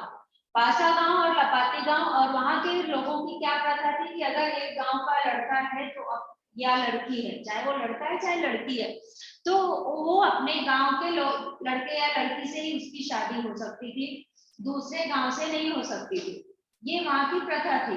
लेकिन जो इस पार्ट में एक तातारा है वो दूसरे गांव का है, वामीरो दूसरे गांव की है, और जिसकी वजह से उन दोनों की शादी नहीं हो पाती, और बाद में वो कहानी आप पढ़ोगे तो समझ में आएगा। और तातारा जो है वो क्रोध में आ गया, जबकि वो बहुत ही सभ्य और मददगार इंसान था, लेकिन उस समय वो क्रोध में आ गया। लोग उसका बहुत सम्मान करते थे, बहुत उसको प्यार करते थे, स्नेह करते थे, लेकिन ये सिर्फ ये कहानी की वजह से, क्योंकि वामीरो उसको चाहने लगी थी और तातारा वामीरो को चाहने लगा था, और जो कि उन लोगों के नियम के विरुद्ध था, तो इसकी वजह से वो क्रोध में आ गया।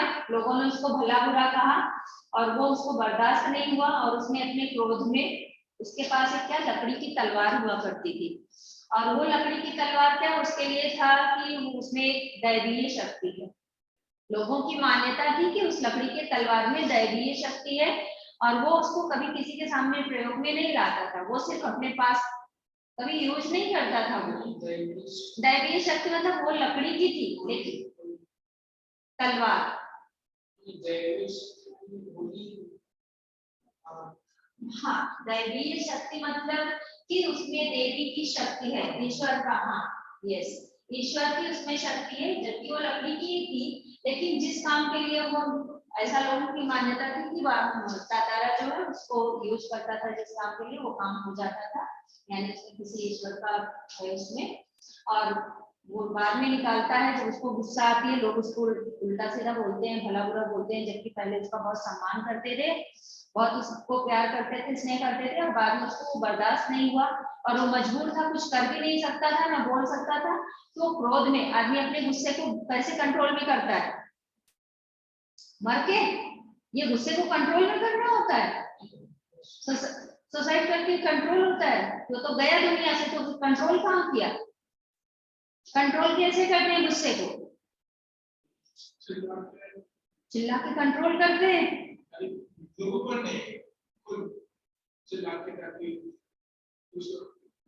गुस्से को कंट्रोल करने का कई तरीका होता है, मेडिटेशन तो होता ही होता है, लेकिन अगर इंसान की तरफ कोई कुछ उसको बोल रहा है, कुछ उसको गुस्सा आ रही है, तो क्या मेडिटेशन करने बैठ जाएगा? नहीं। कुछ लोग क्या करते हैं, अपने हाथ को ऐसा करते हैं ना, दबाते हैं बिल्कुल अपने गुस्से को कंट्रोल में करने के लिए। काफी लोग ऐसा करते हैं। कुछ लोग एकदम चुप हो जाते हैं, कुछ लोग वहां से हट जाते हैं। सबका अलग अलग तरीका। कुछ लोग ठंडा पानी पी लेते हैं, है ना? तो सबका अलग अलग तरीका होता है। तो उसने क्या किया, गुस्सा उसको आई, मैं समरी बता रही हूँ चैप्टर की। उसको गुस्सा आई तो उसने क्या किया, वो जो लकड़ी की तलवार थी उसके मूठ इसमें लिखा हुआ, मूठ मतलब पकड़ने वाला जो था, उसको उसने पकड़ा और उसको निकालने के बाद धरती में ठोक दिया, मतलब घुसा दिया। और फिर उसको धरती को ऐसा खींचता लेके चला गया, जितनी दूर जहां जहां वो खींचा वो 2 टुकड़ों में विभाजित, मतलब अलग अलग धरती होती चली गई। वही है आज अंडमान निकोबार और लिटिल अंडमान के नाम से अलग अलग है, जो कि 96 किलोमीटर दूर है। ठीक है, ये इसकी समरी थी। ऋषिका समझा बेटा? हाँ क्या हो गया आपका लैपटॉप की राज, वो हो गया, डिस्चार्ज हो गया? हम पता नहीं इसको रोज रोज क्या हो जाता है। बेटा लेक्चर रहता है ना, तो उसको लगा दिया करो दोपहर से। होता हैंग हो जाता है बार बार। ओके, चलिए, तो ये इसकी बेटा समरी थी। तो हम लोग उसको बाद में पढ़ेंगे। सबसे पहले पाठ के लेखक के बारे में जानेंगे। इस पाठ के लेखक हैं लीलाधर मंडलोई। 1954 की जन्माष्टमी के दिन, जन्माष्टमी तो सबको पता है ना, जिस दिन कृष्णा का, हाँ, जिस दिन भगवान कृष्ण का जन्म होता है उसको जन्माष्टमी बोलते हैं। 1954 यानी 1954 की जन्माष्टमी के दिन छिंदवाड़ा जिले के एक छोटे से गांव बूढ़ी में जन्मे लीलाधर मंडलोई की शिक्षा दीक्षा भोपाल और रायपुर में हुई। भोपाल कहाँ है? मध्य प्रदेश में है ना भोपाल? हाँ, तो वहां पर हुई। प्रसारण की उच्च शिक्षा के लिए 87 को हिंदी में 87 बोलते हैं, में कॉमनवेल्थ रिलेशंस ट्रस्ट लंदन की ओर से आमंत्रित किए गए। इन दिनों प्रसार भारती दूरदर्शन के महानिदेशक का कार्यभार संभाल रहे थे। लीलाधर मंडलोई मूलतः कवि हैं। मूलतः मतलब मूल रूप से। अभी मैंने क्या इसके पहले शायद आप लोगों को बोला होगा कि ऐसा जरूरी नहीं कि जो कहानी लिखता है वो सिर्फ कहानी लिखता है। वो कहानी लिखता है, वो कविता लिखता है, वो उपन्यास लिखता है, और क्या संस्मरण लिखता है, आत्मकथा लिखता है, वो कुछ भी लिखता है, एकांकी लिखता है। तो जब वो ये कहानी लिखता है तो वो लेखक कहलाता है, जब वो कविता लिखता है तो कवि कहलाता है। तो यहाँ पर जो लीलाधर मंडलोई जी हैं, वो मूल रूप से क्या है, कवि हैं। उनकी कविताओं में छत्तीसगढ़ अंचल की बोली की मिठास और वहां के जनजीवन का सजीव चित्रण है। अंडमान निकोबार द्वीप समूह की जनजातियों पर लिखा इनका गद्य अपने आप में एक समाज शास्त्रीय अध्ययन भी है। समाज शास्त्र मतलब समाज के बारे में है। उनका कवि मन भी वह स्रोत है जो उन्हें लोककथा, लोकगीत, यात्रा वृत्तांत मतलब यात्रा के बारे में, आप कहीं पर गए हैं, ट्रेवल किया आपने, मतलब कुछ कहीं जाकर आए और वहां के बारे में जब लिखेंगे आप तो उसको यात्रा वृत्तांत बोलते हैं। ठीक है, यात्रा वृत्तांत डायरी, मीडिया रिपोर्ट आज और आलोचना लेखन की ओर से प्रवृत्त करता है। अपने रचना कर्म के लिए कई पुरस्कारों से सम्मानित मंडलोई की प्रमुख कृतियां घर घर घूमा, रात बिरात, मगर एक आवाज, देखा अनदेखा और काला पानी, ये उनकी प्रमुख कृतियां हैं। ओके, चलो, क्या हो गया? अभी ज्यादा हो रहा है अक्षत? क्या समझ में नहीं आ रहा है? अभी आ रहा है? मुझे लगा ज्यादा हो रहा है। हाँ, चलो ठीक है।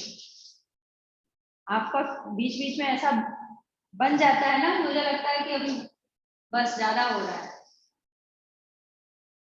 ठीक है, पाठ प्रवेश देखिए। पाठ प्रवेश से थोड़ा सा आप लोगों को क्लियर हो जाता है, इसलिए मैं पढ़ा रही हूँ, बाकी तो मैंने समझी बता दी है।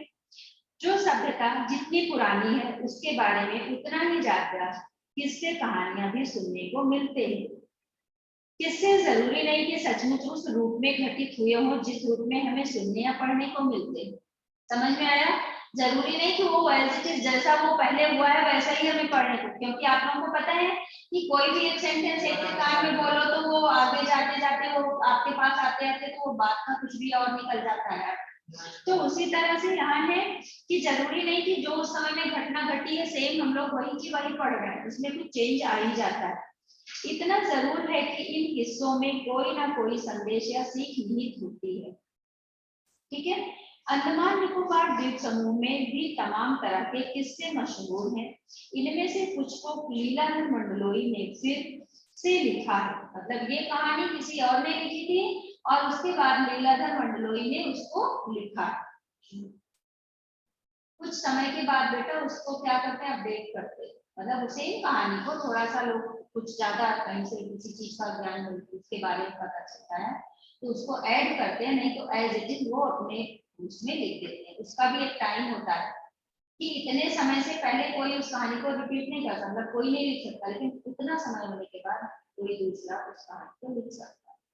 ठीक है, लेकिन उसके लिए भी रूल है, उसका भी होता बना हुआ है। प्रस्तुत पाठ तातारा वामिरो कथा इसी द्वीप समूह के एक छोटे से द्वीप पर केंद्रित है। उक्त द्वीप में विद्वेष गहरी जड़ें जमा चुका था। उक्त द्वीप में विद्वेष, विद्वेष मतलब ये विरोध की बातें, यानी ये सारी चीजें गहरी जड़ें जमा चुका था। उस विद्वेष को जड़ मूल से उखाड़ने के लिए एक युगल को आत्म बलिदान देना पड़ा। एक युगल, युगल मतलब जो युवा होते हैं ना उनको युगल, युगल मतलब वो पेयर, ये दोनों जो मतलब दो थे ना, एक लड़के की बात, तो यहाँ पर है ना एक युगल को आत्म बलिदान यानी एक युवक को, यहाँ पर एक युगल मतलब एक युवक को। ठीक है, यहाँ पर एक युगल जोड़ा होता है तो दो होते हैं, युगल मतलब एक यंग युवक। हाँ बेटा। मैम विद्वेष का मीनिंग एक और बार बता सकते हो? हाँ, विद्वेष मतलब बेटा ये बदले की भावना, जैसे बुरी नजर, किसी से बदले की विचार रखना। हाँ ओके। हाँ, विद्वेष मतलब किसी से बदले की भावना रखना, वो विद्वेष कहलाता है। यहाँ पर है क्या पीछे कहीं पर, आपको मैं बताती हूँ, और कुछ उसका अलग इसमें है ही नहीं, नहीं है इसमें नहीं, विद्वेष मतलब बदला। ठीक है, विद्वेष को जड़ मूल से उखाड़ने के लिए एक युगल को आत्म बलिदान देना पड़ा। उसी युगल के बलिदान की कथा यहाँ बयान की गई है। वो जो युगल ने आत्म बलिदान किया था उसी की कथा यहाँ पर बताई गई है। प्रेम सबको जोड़ता है और घृणा दूरी बढ़ाती है, इससे भला कौन इनकार कर सकता है। अब यहाँ पर वो प्रेम, प्रेम का मतलब पता है, प्रेम मैंने बताया है कि नहीं बताया कि प्रेम कई तरह का, माँ बच्चे का प्रेम, भगवान और भक्त का प्रेम, भाई बहन का प्रेम, प्रेमी प्रेमिका का, मतलब प्रेम तो सबके बीच में होता है। तो प्रेम क्या करता है, जोड़ता। अगर भाई बहन आपस में प्रेम से रहेंगे तो आपस में एक दूसरे अच्छे से रहेंगे, फाइट करेंगे, लड़ाई करेंगे तो वो गुस्सा बढ़ेगा, वो उसको देखकर गुस्सा होगी, वो उसको देखकर, है ना। तो यहाँ पर वही चीज बताया गया कि प्रेम सबको जोड़ता है और घृणा दूरी बढ़ाती है, इससे भला कौन इनकार कर सकता है।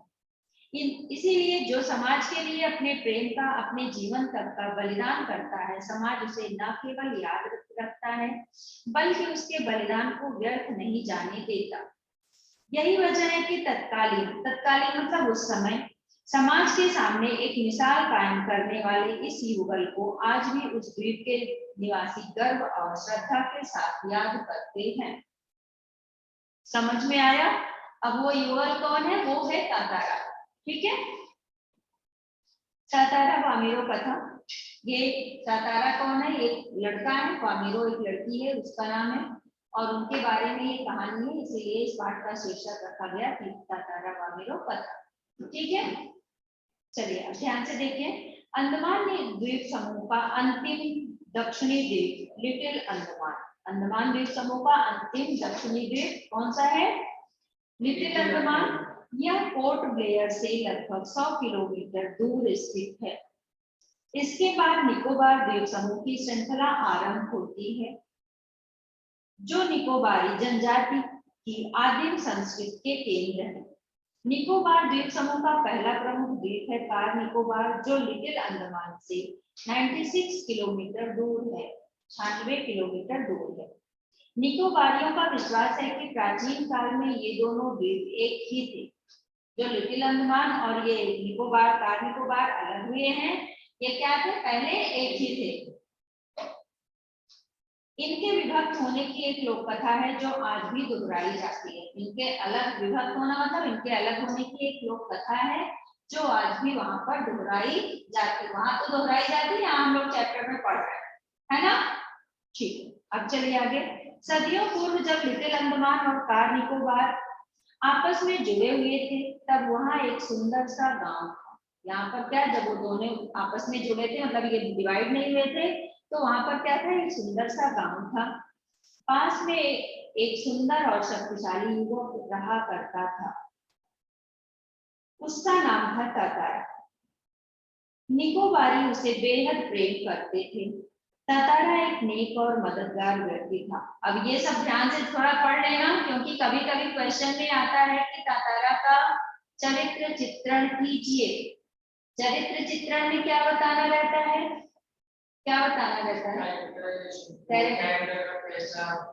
सब कुछ बताना, कैसे उसका कैसा, मतलब देखने में कैसा था वो, हाँ, सारा कुछ उसमें बताना होता है, इसलिए इसको ध्यान से पढ़ना।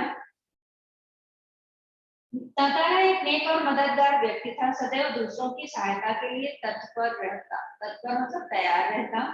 अपने गांव वालों को ही नहीं, अपितु समूचे द्वीपवासियों की सेवा करना अपना परम कर्तव्य समझता था।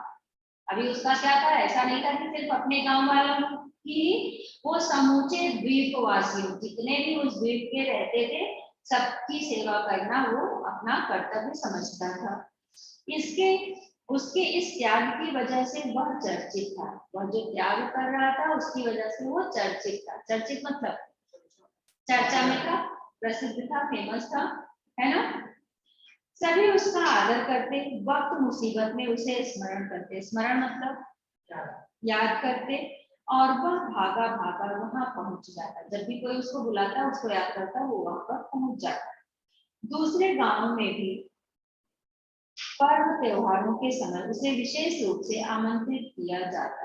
दूसरे गांव में भी कोई भी पर्व होता था, त्योहार होता था, तो उसको विशेष रूप से लोग आमंत्रित करना मतलब इनवाइट करना ना, उसको लोग बुलाते थे, इनवाइट करते थे। उसका व्यक्तित्व तो आकर्षक था ही, साथ ही आत्मीय स्वभाव की वजह से लोग उसके करीब रहना चाहते थे। आत्मीय स्वभाव मतलब उसका जो नेचर था वो बहुत अच्छा था, इसकी वजह से लोग उसके समीप मतलब पास ही रहना चाहते थे। पारंपरिक पोशाक, अब ये भी ध्यान रखना कि वो क्या करता था, क्या पहनता था, कैसे रहता था। पारंपरिक पोशाक के साथ वह अपनी कमर में सदैव एक लकड़ी की तलवार बांधे रहता। वो कैसे पोशाक पहनता था? पारंपरिक, ठीक है, ट्रेडिशनल, और हमेशा अपने पास एक लकड़ी की तलवार रखता था। लोगों का मत था बावजूद लकड़ी की होने पर उस तलवार में अद्भुत दैवीय शक्ति थी। तातारा अपनी तलवार को कभी अलग ना होने देता। अभी क्या था कि वो अपने तलवार को अपने से कभी अलग नहीं करता था, वो हमेशा अपने उसको कमर में ही बांधे रहता था। उसका दूसरों के सामने उपयोग भी ना करता, और ऐसा भी नहीं था कि उसको जहां पाया वहीं निकालकर उसको यूज करने लगा, नहीं, सिर्फ अपने पास रखता था, उसका प्रयोग वो किसी के सामने नहीं करता। किंतु उसके चर्चित साहसिक कारनामों के कारण लोग बाग तलवार में अद्भुत शक्ति का होना मानते थे। किंतु जो उसके चर्चित कारनामे थे, जो वो काम किया करता था, जैसे जैसे वो काम किया करता था, इसकी वजह से लोगों का क्या मानना था कि उसकी तलवार में अद्भुत शक्ति, दैवीय शक्ति है। तातारा की तलवार एक विलक्षण रहस्य थी। विलक्षण मतलब अलग टाइप की, विलक्षण मतलब डिफरेंट, अलग टाइप का रहस्य था, ठीक है। विलक्षण मतलब डिफरेंट टाइप का वो उसका रहस्य था। समझ में आया यहाँ तक? जनजाति बेटा वहां के जो लोग थे, आप वहां पर के जो लोग, कौन लोग थे? वहां की जो जनता थी, पब्लिक थी ना, वो जनजाति बोलते, गांव वाले जो थे ना उनको जनजाति बोला जाता है। हाँ, बोलते हैं ना, अभी आप लोग देखते होंगे कि अरे जो गांव के लोग ना उनका रहन सहन थोड़ा अलग टाइप का होता है ना, उनको ऐसा वो जनजाति के, ग्रामीण जनजाति के, है ना। यहाँ तक समझ में आया ऋषिका? Rishika Yes, ma'am. ठीक है, आगे देखिए आप लोग, यहाँ तक आप लोगों को भी समझा? आगे देखो, एक शाम तारा दिन भर के अथक परिश्रम के बाद समुद्र किनारे टहलने निकल पड़ा। अथक परिश्रम के बाद मतलब बहुत ज्यादा परिश्रम करने के बाद वो क्या किया, टहलने के लिए कहाँ निकल गया, समुद्र के किनारे। सूरज समुद्र में लगे क्षितिज तले, क्षितिज मतलब क्या होता है, क्षितिज नो, धरती, Horizon, horizon. क्या जहाँ बेटा? जमीन और आसमान मिलते हुए दिखते हैं ना, दूर हाँ। एकदम, horizon बोलते हैं उसको इंग्लिश में, वो होता है। हाँ, उसी को क्षितिज बोला जाता है। क्षितिज का मतलब वैसे बेटा होता है धरती, ठीक है, क्षितिज का अर्थ ही है धरती। और उसमें क्या है, यहाँ पर क्या बोला गया है, एक सेकंड में बताती हूँ। सूरज समुद्र से लगे क्षितिज तले डूबने को था। क्षितिज मतलब होता है धरती, लेकिन जब आप कभी भी नदी या समुद्र के किनारे गए होंगे तो सूर्यास्त के टाइम, सनसेट के टाइम पर क्या होता है, ऐसा लगता है जैसे वो समुद्र में ही डूबने जा रहे हैं ना। एक साइड से आप देखोगे तो दूसरे साइड में क्या लगता है, तो समुद्र के साइड में किनारे ही डूब रहा है। तो इसीलिए यहाँ पर बताया गया कि समुद्र से लगे क्षितिज तले डूबने को था। समुद्र से ठंडी बयारें आ रही थी। बयार मतलब हवा। कभी भी समुद्र या नदी के किनारे जाओ, हवा चलती है तो कैसे लगती है, बहुत ठंडी ठंडी लगती है ना। तो वही है कि समुद्र से ठंडी बयारें आ रही थी। पक्षियों की सायंकालीन चहचहाहटें, यहाँ पर है सायंकालीन, सायंकालीन मतलब शाम को। एक सेकंड, चहचहाहटें शनय शनय क्षीण होने को थी। शनय शनय मतलब धीरे धीरे, क्षीण होना मतलब कम होने को थी, ठीक है। यहाँ पर क्या, अभी तो इतना पता नहीं चलता, लेकिन वैसे क्या होता था कि चिड़िया सुबह उठकर चाहे मतलब वो चहचहा करके वो कहाँ उड़ जाती थी, पूरा आसमान में, पूरा दिन भर आसमान इधर उधर घूमती खाती पीती। और शाम का टाइम जब होता है तो क्या करती है, अपने घोंसले में आती है ना। तो सुबह जाती है तो भी आवाज करती है, तब उतनी आवाज पता नहीं चलती, लेकिन जब शाम को वो अपने घोंसले में आने लगती हैं तो वो आवाज निकालते हुए आती हैं। तो वही यहाँ पर है कि सायंकालीन चहचहाहटें शनय शनय क्षीण होने को थी, यानी वो धीरे धीरे कम होने को थी। उसका मन शांत था। विचार मग्न तारा समुद्री बालू पर बैठकर सूरज की अंतिम रंग बिरंगी किरणों को समुद्र पर निहारने लगा। सूर्यास्त के टाइम क्या होता है, सनसेट के टाइम वो सन का लाइट कैसा हो जाता है, ऑरेंजी रेड, मतलब अलग रंग बिरंगे हो जाते हैं ना। तो वही चीज यहाँ पर है कि सूरज की अंतिम रंग बिरंगी किरणों को समुद्र पर निहारने लगा। तभी कहीं पास से उसे मधुर गीत गूंजता सुनाई दिया, और इतने में उसको पास से ही कहीं पर मधुर यानी मीठा गीत गूंजता हुआ सुनाई दिया। गीत मानो बहता हुआ उसकी तरफ आ रहा था। ऐसा लग रहा था जैसे वो गीत यानी वो गाना हवा के साथ बहता हुआ उसके पास आ रहा हो। बीच बीच में लहरों का संगीत सुनाई देता। अब लहर क्या होता है, लहरों की आवाज आती है क्या, वेव्स होती है ना, उसकी आवाज भी आती है ना, जो तेज बहाव होता है तो वो अलग टाइप की आवाज उसकी होती है ना। तो बीच बीच में वो भी सुनाई दे रही थी। गीत मानो एक सेकंड, लहरों का संगीत सुनाई देता। गायन इतना प्रभावी था कि वह अपनी सुध-बुध खोने लगा। यहाँ पर सुध-बुध खोना मुहावरा है, खोना, अंडरलाइन कर लो। गायन इतना प्रभावी था कि वह अपना सुध-बुध खोने लगा। अब आप लोगों को पता है जब कोई चीज बहुत पसंद, आपके पसंद की चीज कोई अच्छी चीज होती है तो आप लोग क्या करते हैं, मतलब उसी में मग्न हो जाते हैं ना, लीन हो जाते हैं ना। तो इसी तरह से वो उसमें क्या हो गया, सुध-बुध खोने लगा, यानी वो उसी गाने में ही डूब गया। उसको ध्यान नहीं था क्या है कैसा है करके। लहरों के एक प्रबल वेग ने उसकी तंद्रा भंग की। यहाँ पर क्या है कि लहरों के प्रबल वेग ने उसकी तंद्रा यानी उसकी का जो ध्यान था वो हटा दिया। चैतन्य होते ही वह उधर बढ़ने को विवश हो उठा।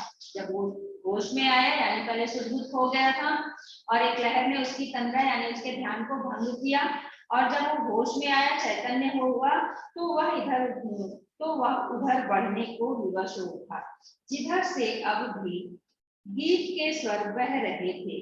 कहाँ जाने के लिए? जहां से अभी भी गीत की आवाज आ रहे थे। यहाँ तक क्लियर हुआ बेटा ऋषिका? हाँ मैम। आप उनको समझ में आया? ठीक है, आगे देखिए। वह विकल सा उस तरफ बढ़ता गया। विकल मतलब व्याकुल होकर कि कहाँ से आवाज आ रही है, ऐसा करके वो उधर बढ़ता गया। अंततः उसकी नजर एक युवती पर पड़ी, जो ढलती हुई शाम के सौंदर्य में बेसुध देखकर समुद्र की डेंग पर डूबते आकर्षक रंगों को निहारते हुए गा रही थी। उसकी नजर कहाँ गई? अंततः मतलब अंत में, लास्ट में, बाद में उसकी नजर कहाँ गई? एक युवती पर पड़ी, जो ढलती हुई शाम, शाम मतलब सनसेट का टाइम ना, वो ढलती हुई शाम के टाइम में शाम के सौंदर्य में बेसुध, जिसको कुछ भी होश नहीं है, अपने मस्त है वो, एक टक समुद्र की देह में एक टक से वो उसकी आकर्षक रंगों को निहारते हुए गा रही थी। यह एक श्रृंगार गीत था। आप लोगों ने वो नहीं पढ़ा ना, रस नहीं पढ़ा? रस मतलब वो गन्ने का रस नहीं, आम रस नहीं, वो एक रस है, हिंदी ए में रस है। रस मतलब उसमें रस के वैसे तो 9 प्रकार बताए गए हैं, वैसे 11 हैं। तो उसमें वात्सल्य रस, विभत्स रस, भयानक रस, ये सारी चीजें बताई गई हैं। श्रृंगार रस, तो श्रृंगार रस के 2 प्रकार बताए गए हैं, एक श्रृंगार वियोग है, एक वियोग श्रृंगार है, एक श्रृंगार प्यार।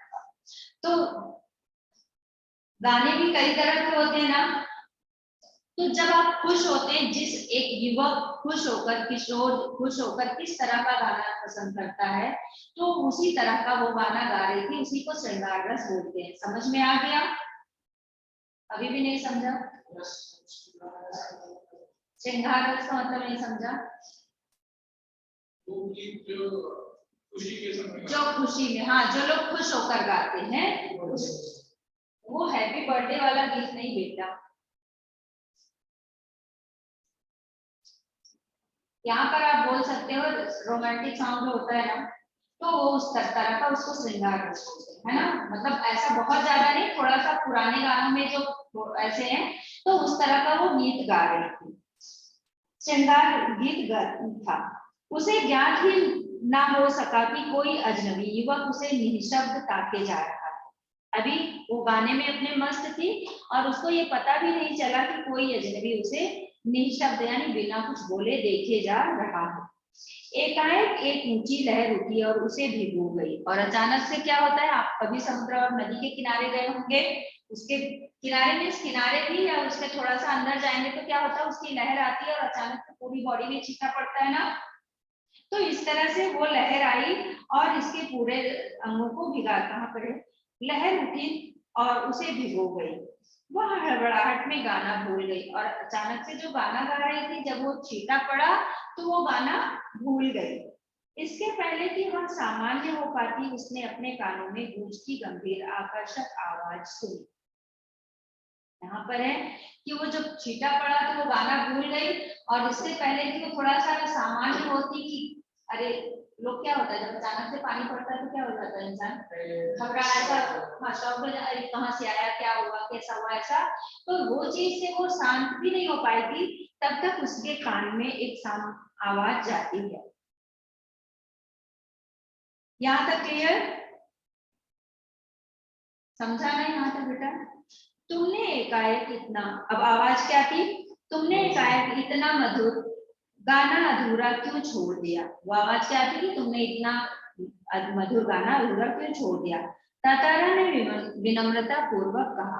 वो इंसान कौन था? तातारा था। उसने विनम्रता पूर्वक कहा कि तुमने इतना अच्छा गाना अधूरा क्यों छोड़ दिया। अपने सामने एक सुंदर युवक को देखकर वह विस्मित हुई, विस्मित मतलब हैरान हुई।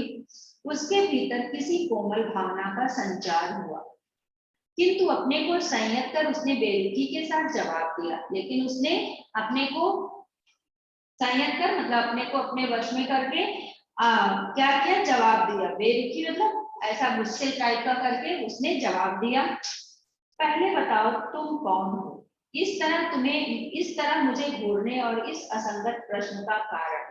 उसने क्या बोला कि सबसे पहले तो तुम बताओ तुम कौन हो, और इस तरह से मुझे घूरने का और ऐसे प्रश्न का, असंगत प्रश्न का कारण बताओ। अपने गांव के अलावा किसी और गांव के युवक के प्रश्नों का उत्तर देने को मैं बाध्य नहीं। वामीरो ने क्या बोला कि मैं सिर्फ अपने गांव के लोगों को ही उत्तर देने के लिए बाध्य हूँ, बाकी किसी और को उत्तर जवाब देने के लिए बाध्य नहीं हूँ, यह तुम भी जानते हो। और वामीरो ने क्या कहा कि ये तुमको भी पता है कि मुझे सिर्फ अपने ही गांव के लोगों को जवाब देने का है और किसी लोगों को नहीं, और वो तो तुम्हें भी पता है। तातारा मानो सुध-बुध खोए हुए था। तातारा को ऐसा लग रहा था जैसे उसको कुछ होश ही नहीं है, वह सुध-बुध खोए हुए है। आप लोगों की नोटबुक चेक करनी है ना, ले आओ बेटा। यहाँ तक समझ में आया ऋषिका? हाँ ठीक है, यहाँ पर आप ये टिक करके रख लो। नेक्स्ट लेक्चर हम लोग इसको कंटिन्यू करेंगे, और बाकी यदि आपका जब भी टेस्ट होगा, अभी है या जब भी है, 1-2 वीक में मुझे लगता है हो जाना चाहिए, तो वो पूरा टॉपिक आप अच्छे से प्रिपेयर कर लेना, फिर आप टेस्ट देना, जो भी आप लोग भी। ठीक है, टॉपिक दिखेगा कि क्या क्या आ रहा है, अच्छे से पढ़ना और फिर अच्छे से टेस्ट देना। ठीक, नोटबुक लाओ पहले, 1 सेकंड में कहाँ पर हूँ। तातारा मानो सुध-बुध खोए हुए था। हाँ, यहाँ पर ये मैं कंप्लीट कर देती हूँ, आप लोग ले आओ नोटबुक ले आओ, तब तक मैं ये कंप्लीट करती हूँ। तातारा मानो सुध-बुध खोए हुए था। जवाब देने के स्थान पर उसने पुनः अपना प्रश्न दोहराया। उसने क्या किया कि वामीरो के प्रश्न का जवाब तो नहीं दिया, और उसने अपने फिर से प्रश्न दोहराए। तुमने गाना क्यों रोक दिया? गाओ, गीत पूरा करो। सचमुच तुमने बहुत सुरीला कंठ पाया है। कंठ मतलब गला। उसने क्या बोला कि सच में तुम्हें गला बहुत अच्छा मिला है और तुम अब गाना पूरा करो, तुमने अधूरा क्यों छोड़ दिया? यह तो मेरे प्रश्न का उत्तर ना हुआ, युवती ने कहा। वामीरो ने कहा कि यह तो मेरे प्रश्न का उत्तर नहीं हुआ। उसने क्या क्वेश्चन किया था कि तुम्हें भी पता है, हाँ तुम कौन हो, और हाँ तुम्हें भी पता है कि मैं दूसरे गांव के लोगों को आंसर करने के लिए बाध्य नहीं हूँ। ठीक है ऋषिका बेटा, आप नेक्स्ट लेक्चर में हम लोग इसको कंटिन्यू करेंगे। लोगों की नोटबुक में चेक कर दूं, और आपको ऋषिका मैं बाद में वो और बताती हूँ कि आप क्या सेंड करो। एक बार आप ये बुक से देखकर इंटरनेट वाला कर लो ऋषिका। हाँ मैम। वहां से करके फिर आप मुझे भेजो। अभी स्टार्टिंग में आप उसमें से देख कर करो, फिर खुद से करने की कोशिश करो। Okay ma'am. हाँ मैम। ओके बेटा, नेक्स्ट लेक्चर हम लोग आगे कंटिन्यू करते हैं इसको। ठीक है मैम, बाय मैम। बाय।